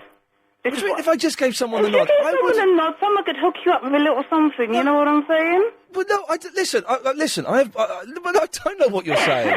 What you're saying is nonsense. I do not know anywhere that I could get drugs from. I'm sure that's why I'm saying you have to nod. You have to give the little nod to somebody. Okay, actually, I've just been informed that there is possibly someone who could sort me out. James O'Brien, that's what I've heard. No. Listen, let's be sensible for a second. Drugs are very, very bad. They're very bad. Very naughty. That's why I think. But no, you're wrong. You're as equally likely. Okay. No, listen, shut up for a second. You're as equally likely to get drugs in. No, I'm not. Will you shut up and listen? You're equally likely to get drugs if you live on a council estate. Oh! Lee. Kofi, am I talking to Mike Dickens? Will you let me finish? Sorry, go on. I'm going to cut you off because you're a silly cow. The list was, there was a list. If you live on a council estate, if you're middle class, if you're upper class, you can get drugs equally anywhere. It doesn't matter, and you know someone's going to phone in and complain now. Ian Lee said that everyone on council estate is a junkie. Didn't say that. It's a list. You can get drugs anywhere you want. I could go into pubs within a 2-mile radius of here and probably get sorted. So there. So don't say because you're in the media you can. Phil. Hello. Hello, Phil. Phil in Tesco's, by the way. Yes, you've got me at the wrong moment there. Uh-oh, or have we got you at the right moment there? Well, you might do, but you're not getting me into a till situation. No, not a till situation. No. Hey, I just got the shock of my life, actually, coming down the road. I've just heard myself being used as an advert for the Clive Bull show. Oh, really? I was mucking around with me sat-nav the other week. Oh, you're the Nicky Quieter. That's it, yeah, that's me, Nicky Quieter. Now, what you need to do, this is interesting then, this is good. You need to phone up Clive tonight, and you need to claim your £5. Why? Well, because you're being used for a trail. So phone up Clive and say, hello, Clive, Phil here, I claim my £5. Yeah, like you'd cough that up. Hey, listen, the thing with the car insurance, what about that insurance company that, I can't think of his name, that sort of bon vivant film producer. Yeah. Oh my God! Now listen, what we're talking about here is my car insurance is £1,600 a year. Yeah. Even though I drive a rubbish old car, it's because it's because I had 9 points and now I only got 6. Yeah. They don't reduce the cost when you take the points off. But car insurance is expensive if you're in broadcasting. It is very expensive. Yeah. And believe you me, the people I'm with now, I've been with for years, and if I try to... I've tried it, going anywhere else, some companies won't even touch me. Yeah. And some, they say, you're better off sticking with what you've got, to be honest, because we'll charge you much, much more. Yeah, I know. So, I had one quote once for £3,000. That's ridiculous. It's incredible. It's a ridiculous amount of money. So, no, I should stick with where I am. Talking about hats as well. I've got a great hat. What have you got? It's a proper Russian U-boat submarine commander's fur hat. With the look like a proper Russian hat. Yes. And you can undo the string at the top, and it comes down the sides. Those things keep you weldy warm. Well, it is, because I drive a lorry, and my lorry has a crane on the back. So when I sit on the driver's seat of the crane in the wintertime unloading bricks, I just put this hat on and pull this thing down around my head, and it's absolutely fantastic. There's nothing better than a hat in the winter. No. The hats are a great thing to have. You should always be proud of your hat.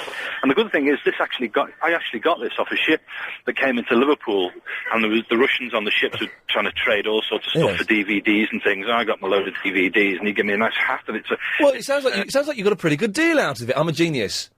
In tomorrow's Evening Standard, you'll find... Okay, I'm behind the... Oh, spooky. I'm behind the glass. I'm here with Lady Alex. Hello. There we go. And Agent Chris. Get off! There we go. Right, so, I've been sent a link as well. We mentioned that we're talking about car insurance for some reason. It's a bit boring now, I know. But don't flinch away from me, my love. There is a gay car insurance company. Let's have a little pink... Well, let's have a look before we go there. What? What? Is that real? Look at that. Why is there a pink dog there? They're very stereotypical images of the homosexual community. Looking for a gay-friendly insurance company. Well, okay, well, I don't think it necessarily gives cheaper car insurance, though. That's what we were asking, if that's the case. Okay, 0870 9090 973. Wanda! Hello, Canary. Hello. How are you? Right, where's our dump button? It's Hello. Just that, is it? Hello, how are you?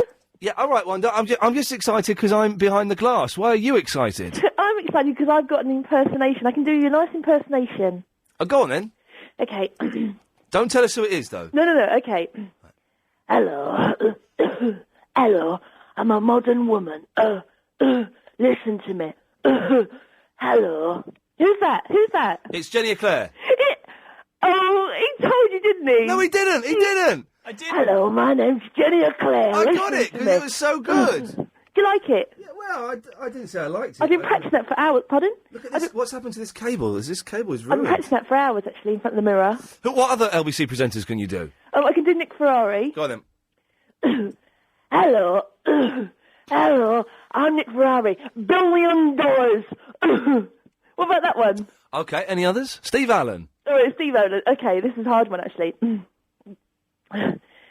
Hello. I'm Steve Allen.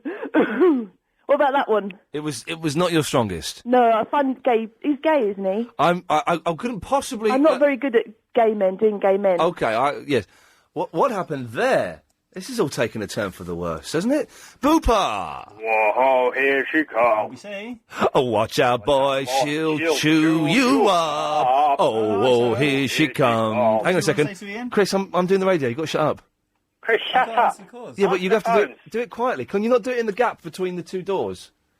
Go in the other room. The phone won't stretch that far. Can you not put your hand over it and do it quietly? Well, just put your hand over it. Don't come in my part of the studio.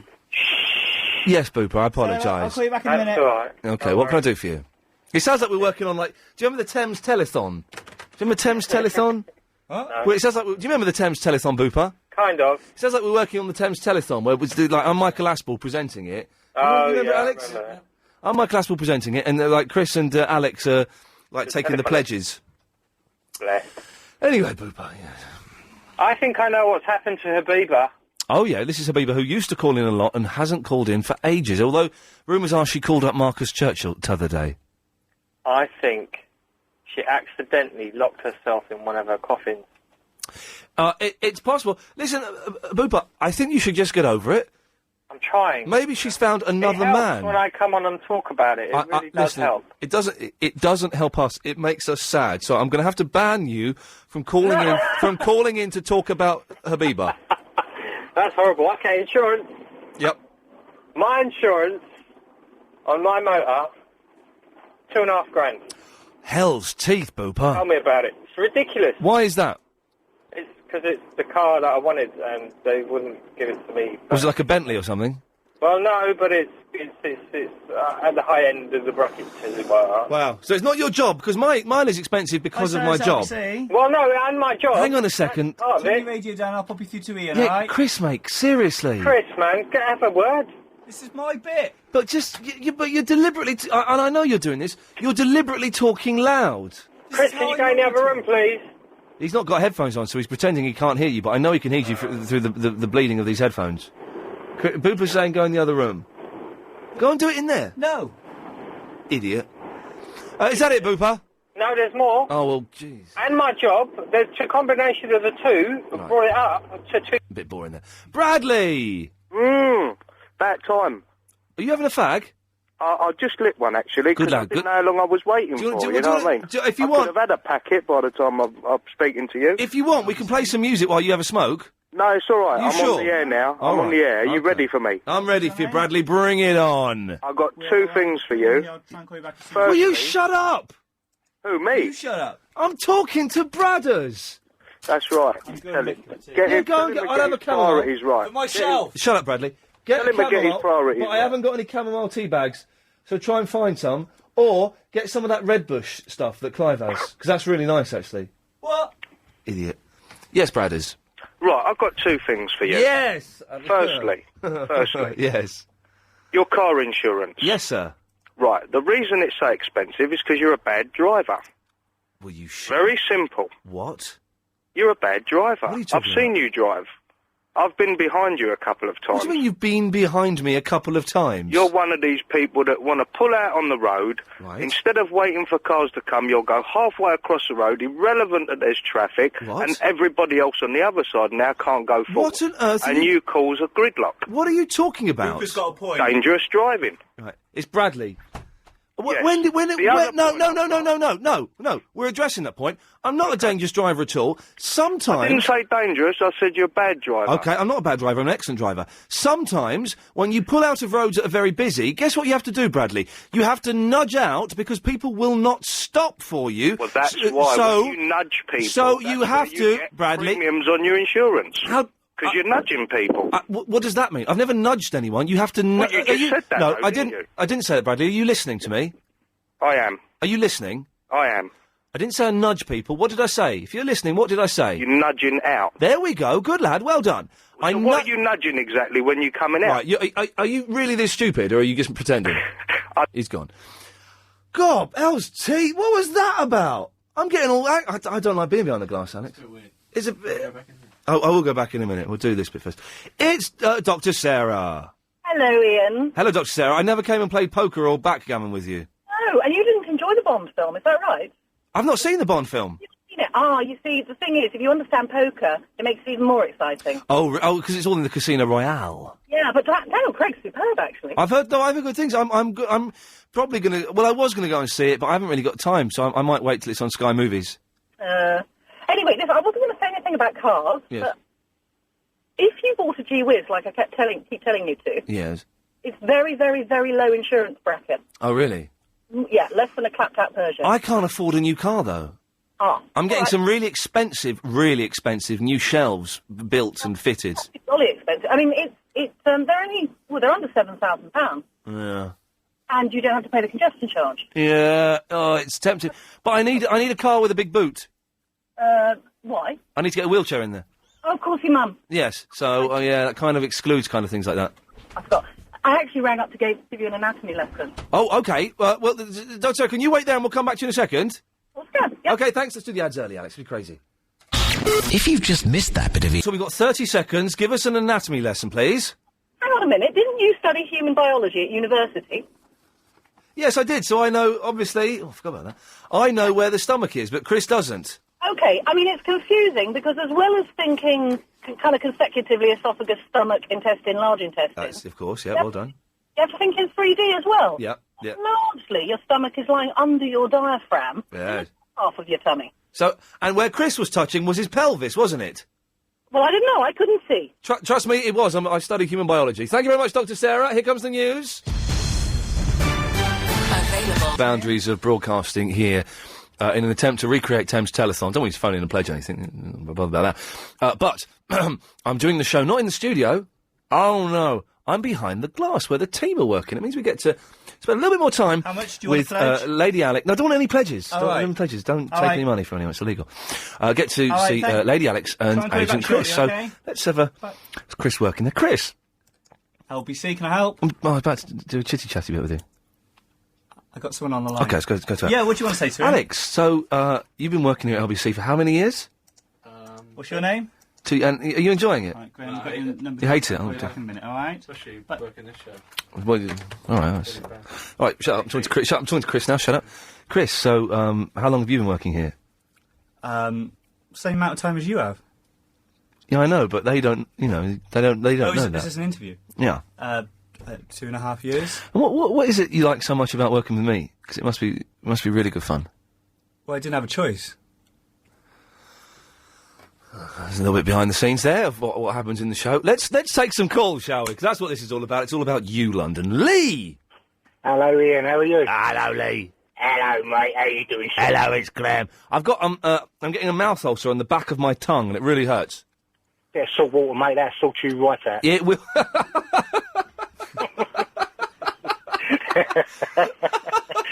Oh, you've made me laugh there. Yes.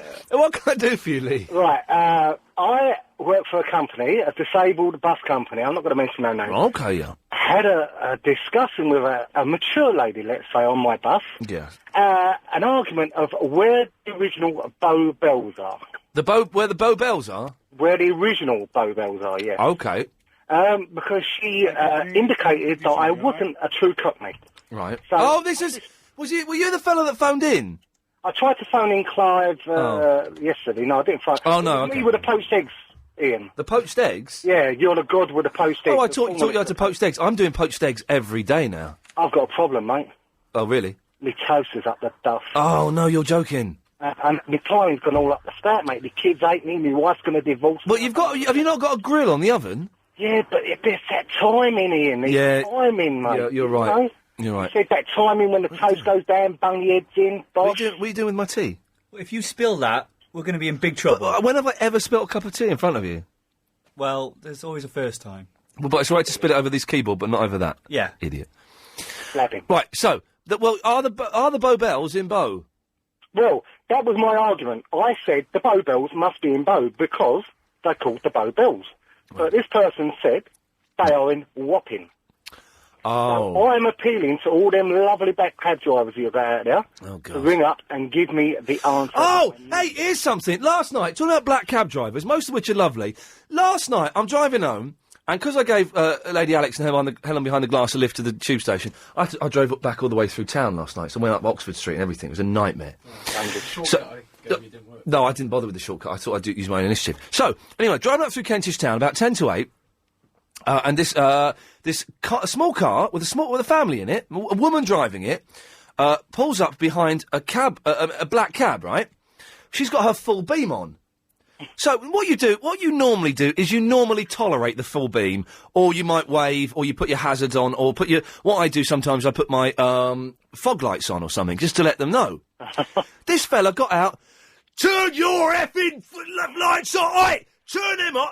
And he was bullying this poor woman. So, what I did is I got behind him and I put my full beam on. Go on, Ian. I taught him a lesson. You can't get out and bully women like that. You can't get out and bully anyone like that. Can't do that. Or if you're going to get out, have a little tap on the window. Excuse me, could you turn your effing full beam off? I can't see what I'm doing. What a rude young man.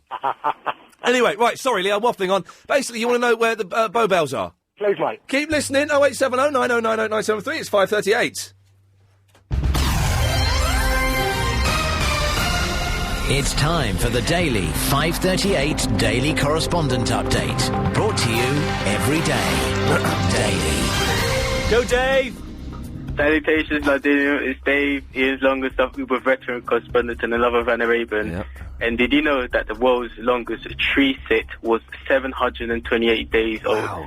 And I must say, the woman who set this record is a bit balmy, because how can you sit on a tree for that long? And Ian, Anne Arabian II also sends a woman's greeting to you, so there you go. Right. I haven't got the button to do the jingle. Can you go in the studio and press it for us, Chris? Oh.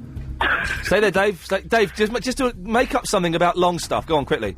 Yeah, and also, while I was just roaming around the city, I think the longest... He's a man-eater. Get the right... It's on the correspondence tab. Go on, Dave, just give us a quick, make up a fact. Yeah, Agent Chris is a bit of a... He's muffed it up. No, Correspondence tab. Wait, I'm looking. Very disappointed. I made an effort to call and I get no jingle. Hang on, Dave, don't worry. Stay with us, lad. Stay with us. Just to make up a fact again about long stuff. Codpasting. What? What? What did you say? Codpasting. No, make up a fact about long stuff. Go on. Just make one up, don't matter. Yeah, I think the longest... There we go, cheers, Dave. God, blimey, that was a bit of a mess, wasn't it? Did I get it? Yeah, you did it. Well done, Chris. Good lad. Which one of these Muppets is next? Giselle? Hello, Giselle. Oh, hello, Ian. I'm not a Muppet. No, you're not. Don't worry. Not at all. You're lovely. Oh, well, you are a Muppet. You've just cut yourself off. Did she do that, or did you do it? No, she did. Well, she's a complete Muppet, then. Not as much as this next one. It's Big V. Well, it was a busy day today, innit? I don't know what you've been doing. Huh? I don't know. What have you been doing? No, it's been a busy day for you. What? What, you've been following me? Because it's been a busy line throughout the day. Go in... Oh, we haven't got it anymore, don't worry. I was going to say go and press the busy line button, but we haven't got it. You sure? Yeah. He's got... Where's he gone? Where's everyone gone? I have to take some of these straight to... How do I... Hang on a minute. This is... Can people please stop pledging their money? We've got enough. We've got more than enough. Hang on a minute. I've got it. No, what are you trying to do, though? No, leave it. No. Dial that. No. Oh, yeah. Oh, it's going to be on 12. That's going to be reception. Right, make it not be reception. Well, I'll do it. Oh, stop it. Right, make it not be reception. That's reception. Make it not be reception. Make it not be reception. I'm trying. Good news, the boys in Chrysalis Technology have won an award. Make it not be reception. I just have to dial it. Yeah.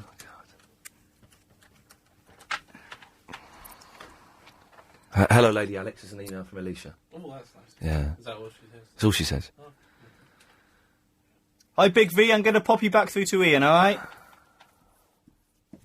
Hey, Big V, what happened, man? Did you cut yourself off, or was that the gag that you say it's busy and then you hang up? Something really bad happened. What happened?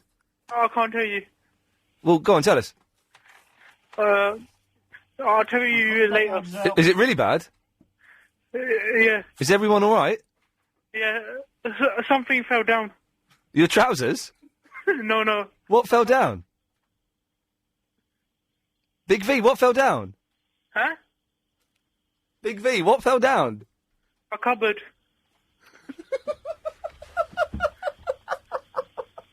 Hello?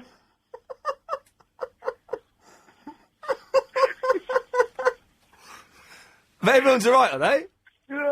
I smashed my head.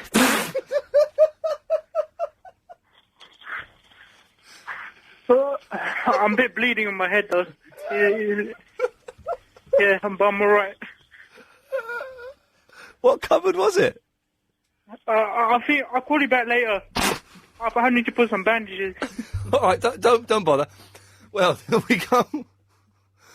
Oh, dear. What a lot of fun you must be having at home listening to this nonsense. 0870 9090 973 Ian at lbc.co.uk.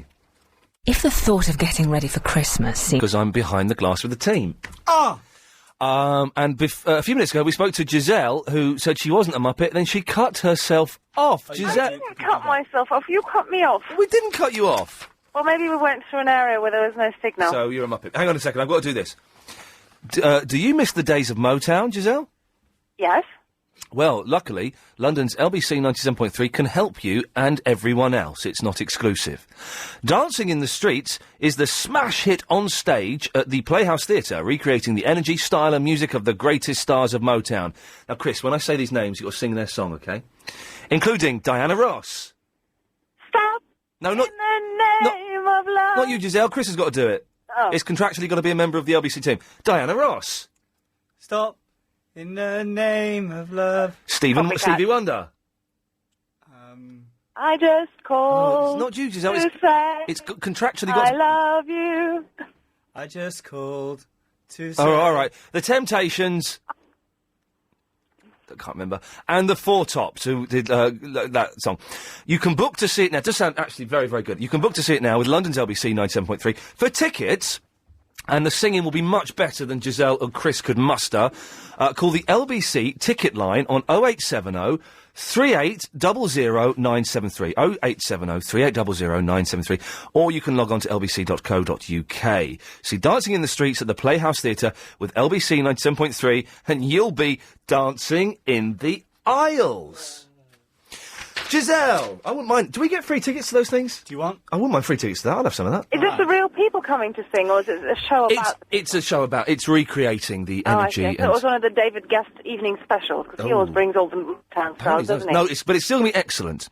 Now, Giselle, what is it you wanted before you cut yourself off? I originally called to tell you where your stomach was, but Dr. Sarah told you. But I was going to recommend a very good... Oh, hang on. The stomach is there, Chris. Oh, my God. Not that... Oh, sorry. Did that fall out? Sorry, no, I meant there. Sorry. Yes, Giselle? Yes, I was going to say a very good car for, if you were looking for a car for a disabled person, is a Nissan Micra. Okay, well, I'm not... It's a three-door. Yeah, okay. Because the doors are wide and you can change the size of your boot, depending on whether or not you've got the wheelchair in or not. I can't afford another car. Everything fits nice and snug in the Peugeot, but thank you very much for that. You're welcome. Thank you. There we go. That's actually very helpful. Ray is in Fleet Street. Evening, mate. Are you all right? I'm all right, yeah. Jolly good. Yeah, it's about the Bow Bells. Where the hell are they? Cheapside. What? Cheapside in London, in the city. EC2. St Mary Le Bow, Cheapside. Okay. You're born within the sound of Bow Bells, you are a Cockney. So Now, all the people from... This thing about being born within the sound of Bow Bells, though, that's kind of a little bit, open to interpretation, isn't it? Well, how far has it travelled, the sound of a bell? This is the thing, isn't it? It's parts of Southwark, where I was born in Hoxton. Yep. Yeah, what do you want to say to Ian? Places like that, you know? Ignore Chris, he's just taking a call from Mark. So, so the other fellow, I don't know where he was born, the other guy, I would have seen Bow in Wapping, it's not, it's in Cheapside. Ray, thank you very much for that, very useful stuff. Tony! Yeah, I phoned to say it was in Cheapside as well, but someone got there first. But what I will tell you is that a modern-day Cockney is obviously now somebody born within the sound of an 0207 number. There we go. Very good. Not funny, but good. Sometimes I just want to let the mask slip and just be me. Huh? But I can't. Jim! Hello, Ian. Hello, Jim. Hello. Anyway, how you doing, all right? Yeah, come on, get to the point. Not got much time. Come on, time is money. Time is money. And I got a bit of stick off a few people at work because they heard me on the radio. Now, these are people that I actually got listening to you because I told them all about you, and so they're listening to you all the time now. Right. And they started giving me a bit of stick last night, and I said, well, actually, Ian pays me to phone in, and I'm actually part of the Ian Lee Appreciation Society. I said, you can join it for a $5 if you want. You get a key ring, you get a signed thing from Ian, and all this, and they gave me a $5 each. I made 20 quid yesterday. Good work. Wicked, mate. You know what I mean? Yeah. We just had the head of our PR department come upstairs. We had the head of our PR department come upstairs. Oh, you don't think I'm going to have to give you any of the money, do you? No. And she was wearing bright red lipsticks. We were talking about red lipstick yesterday, Chris, when you were sick. Yeah. And she's wearing bright red lipstick and looking hot. Very. Yeah. Anyway, Jim, anything else? Did you hear me though? Yeah. I heard you, but I wasn't really listening. All right, okay then. Well, I'm going to keep it going, and I'm going to have a website soon anyway. And it's only for people that really love Ian Lee. So it is, do you know what I mean? Hello? Uh-huh.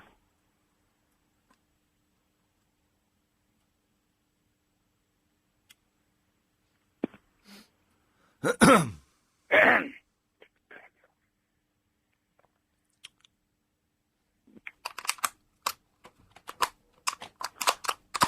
great radio, this is why everybody listens to Ian Lee.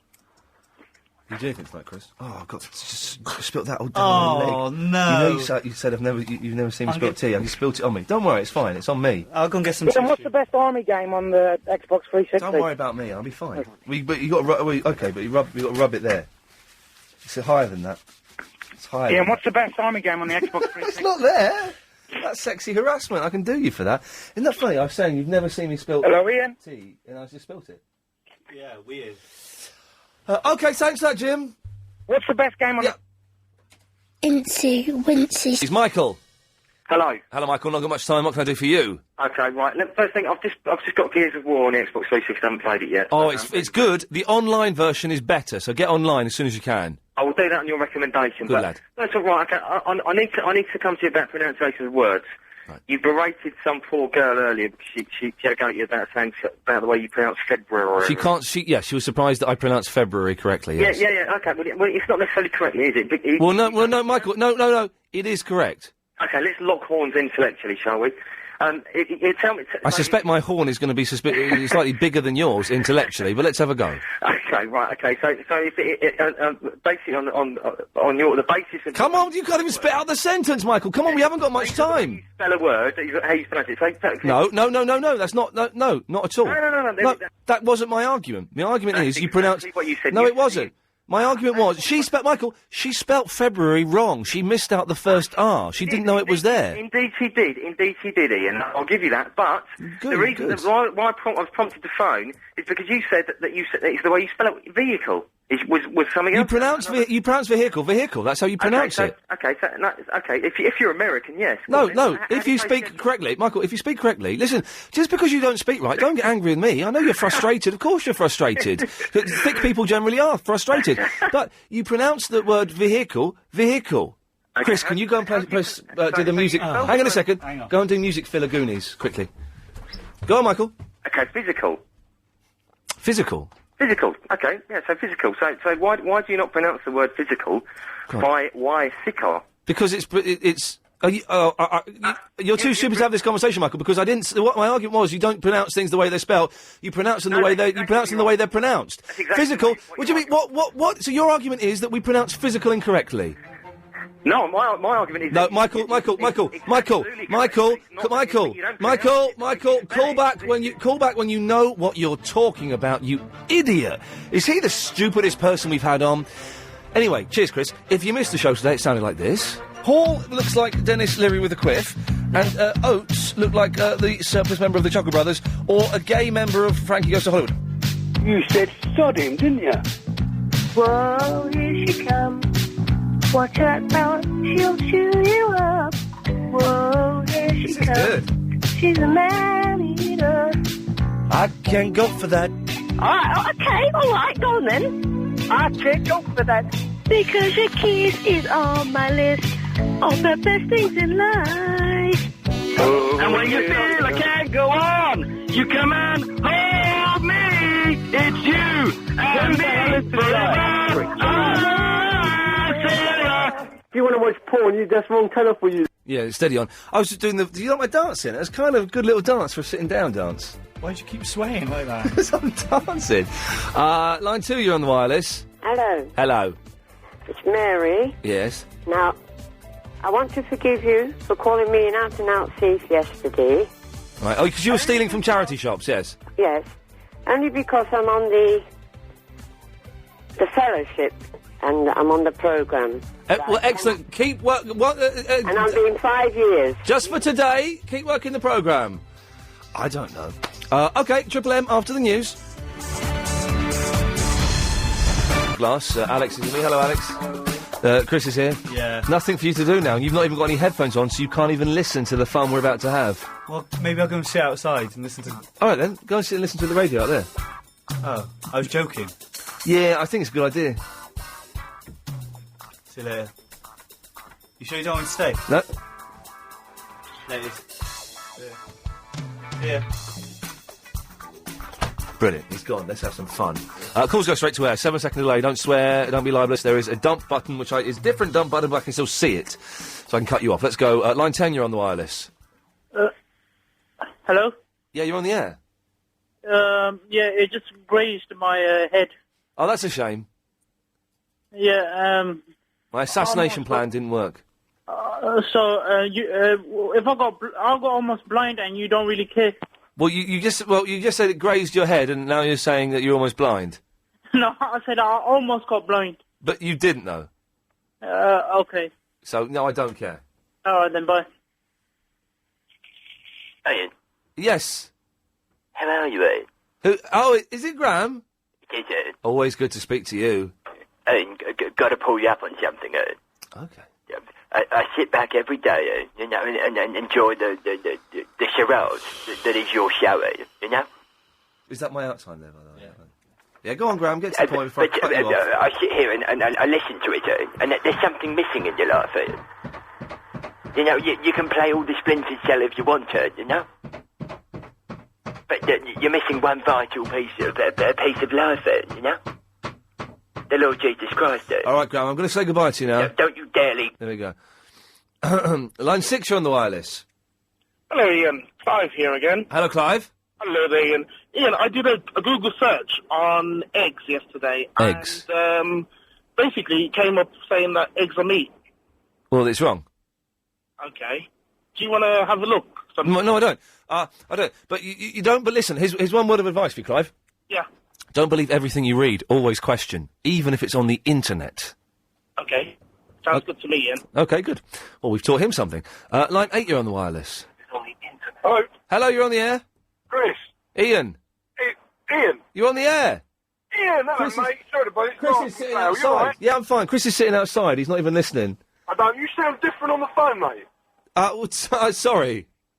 Listen, I've got to pull you out. I've obviously got to have a little bit of a go, mate. You got involved last night at the end of an argument on the road.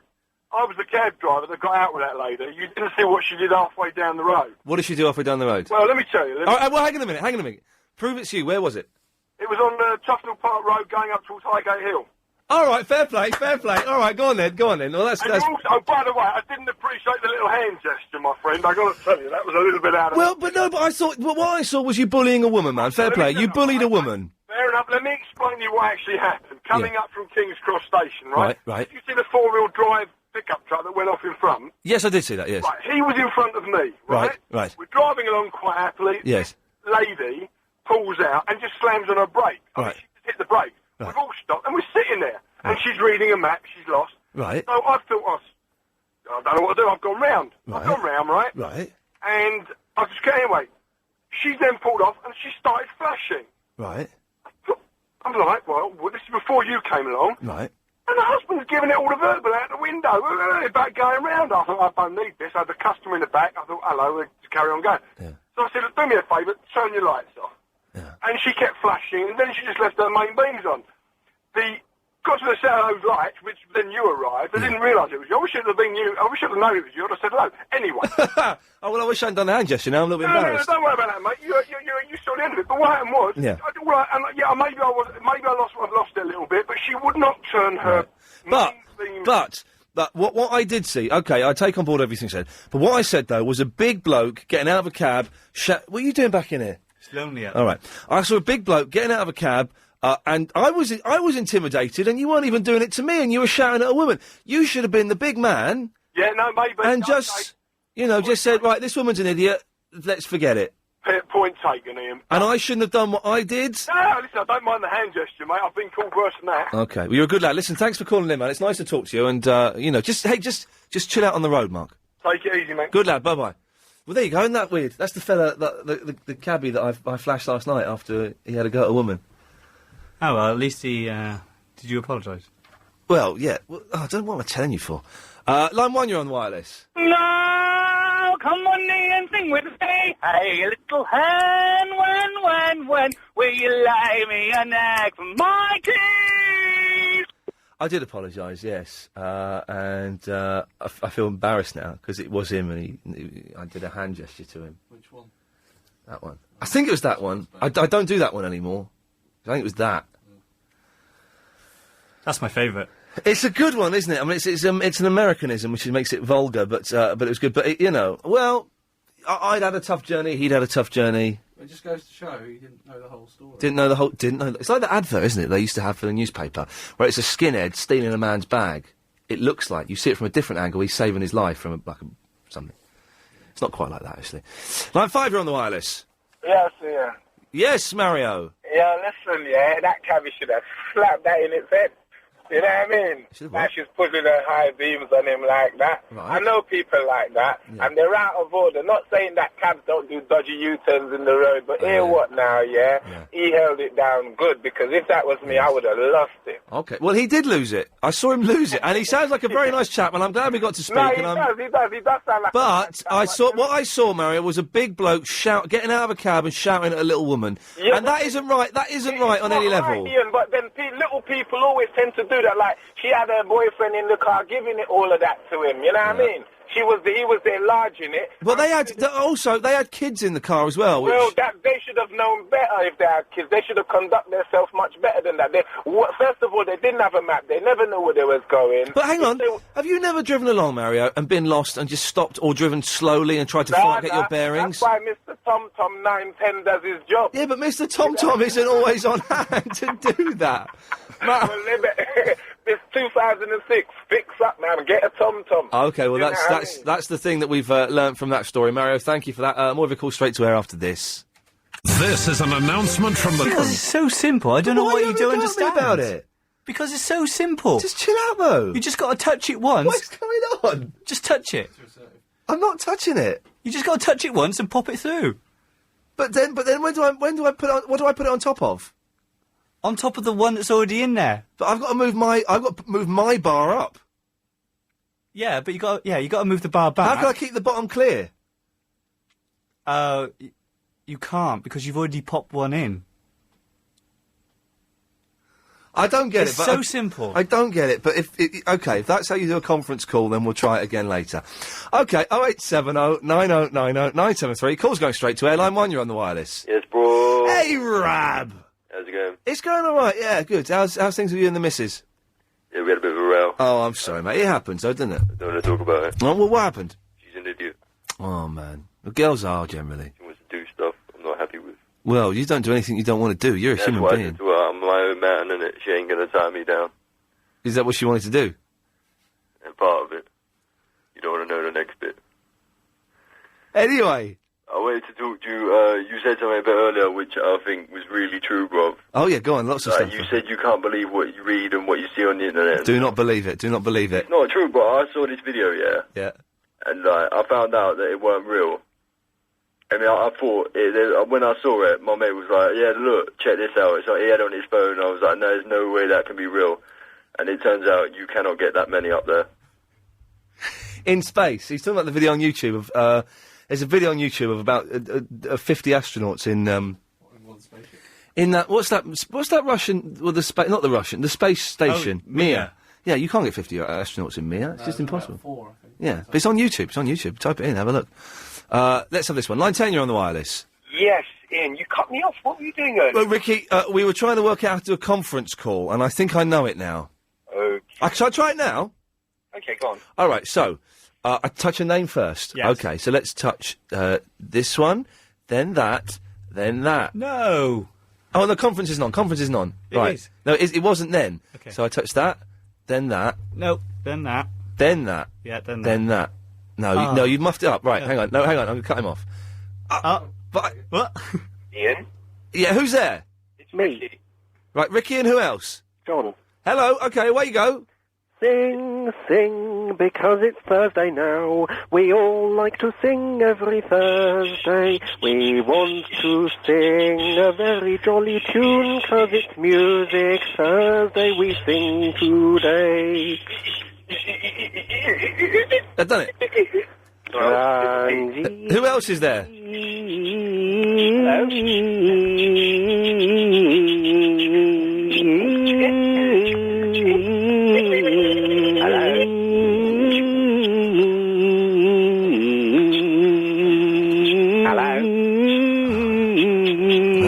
That needs to be there. Hello. Hello. Oh, say, can you see by the dawn's early light what so proudly we hail Barbara Streisand as the twilight's Can I go and paint your fence colour of indigo, please? whose broad stripes and bright Would you like to squeeze my handbag? through the perilous fight, o'er the ramparts we watched were so gallantly streaming. You're the best. Hello? And the rocket's red glare, the bombs bursting in air. Cause I can't help it, I'm in love. Through the night, that our flag was still there. Oh, say does the star-spangled banner yet wave o'er the land of the free, and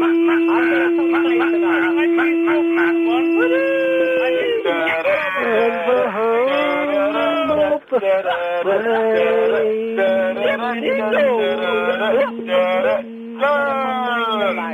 We love you, Freddie, because you got nowhere. We love you, Freddie, because you're everywhere.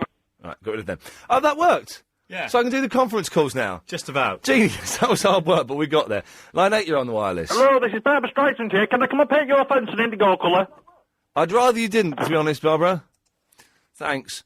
Line 3, you're on the wireless. I'm in training at the moment, Ian, for a world record attempt Oh, fantastic. for crotch push-ups. Oh, that's not quite so fantastic. How do you get into training for that? Well, at the moment I'm laying down on my living room floor Yeah. and practicing. Well, good luck. Let us know how it I'm goes. going to give you a call tomorrow, Ian, and I'll attempt to do, one. Good lads. 6, you're on the wireless. Hello, Ian. I missed part of your show there, but a good way of getting your insurance down is do an advanced driving course. Does that reduce your insurance then, does it? It does, yeah. You just pay about, I don't know, it's probably about 150 quid or something, might even be that. Right. But if you do an advanced driving course, that will bring down your insurance. It might even bring it down half, but it does help. Because I know when you were saying when you apply for your insurance, they do ask what job you do. Of course they do. That's one of the first things they ask you. Because I was a bus driver for a number of years, I put down as like a professional driver. Yeah. And that's classed as an advanced driving, you know, so... Okay, listen, thanks very much for that. Something to look into. Line 5, you're on the wireless. What's the most painful thing you can feel? What? What's the most painful thing you can feel? The most painful feeling you can feel? Yeah. It's a broken heart when a woman leaves you. Have you ever tried putting a cotton bud and pushing it right? Right, yeah, okay, yeah, right. No. Pushing it where? Yes, I think that's. I actually I had a friend who had that done, and that's when you go to an STD clinic. That's one of the tests they do.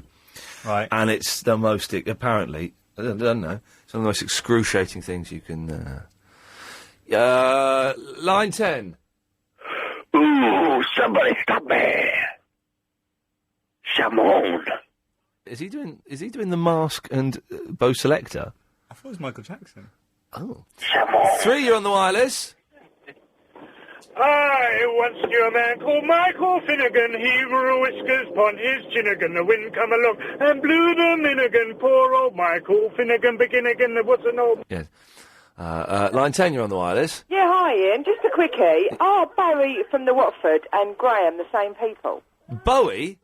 Are they the same people? Who's Bowie? Barry. Barry from Watford and Graham? Yeah. Well, they don't sound anything alike. Yes, they do. I just think the guy, Barry from Watford, is very, very good at putting voices on. Oh, wait, it could be, but they phone from different phone numbers. Yeah, but it could be the same person. And there's another one who phones up Clive, who sounds really Larry or something. Oh, it could be. Just interesting. I hadn't thought that. Yes, line 3. I'm still standing. Elton John. Yeah, it was. It was, wasn't it, I think? Yeah. Line 8, you're on the wireless. Hello, this is Robert, the cab driver. Hello, Robert. I've got a complaint to make. OK, turn your radio off then and do it quickly. All right. I was ringing you about what you said about the cab drivers. What did I say about cab drivers? You were, that cab driver that you said that was effing off to that woman. Yeah.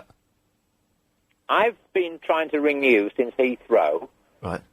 I'm now in Harley Street, and I've actually just got through to you. Right. And I've just counted 29 cars at this time of night at 6:29 with no lights on. Unbelievable.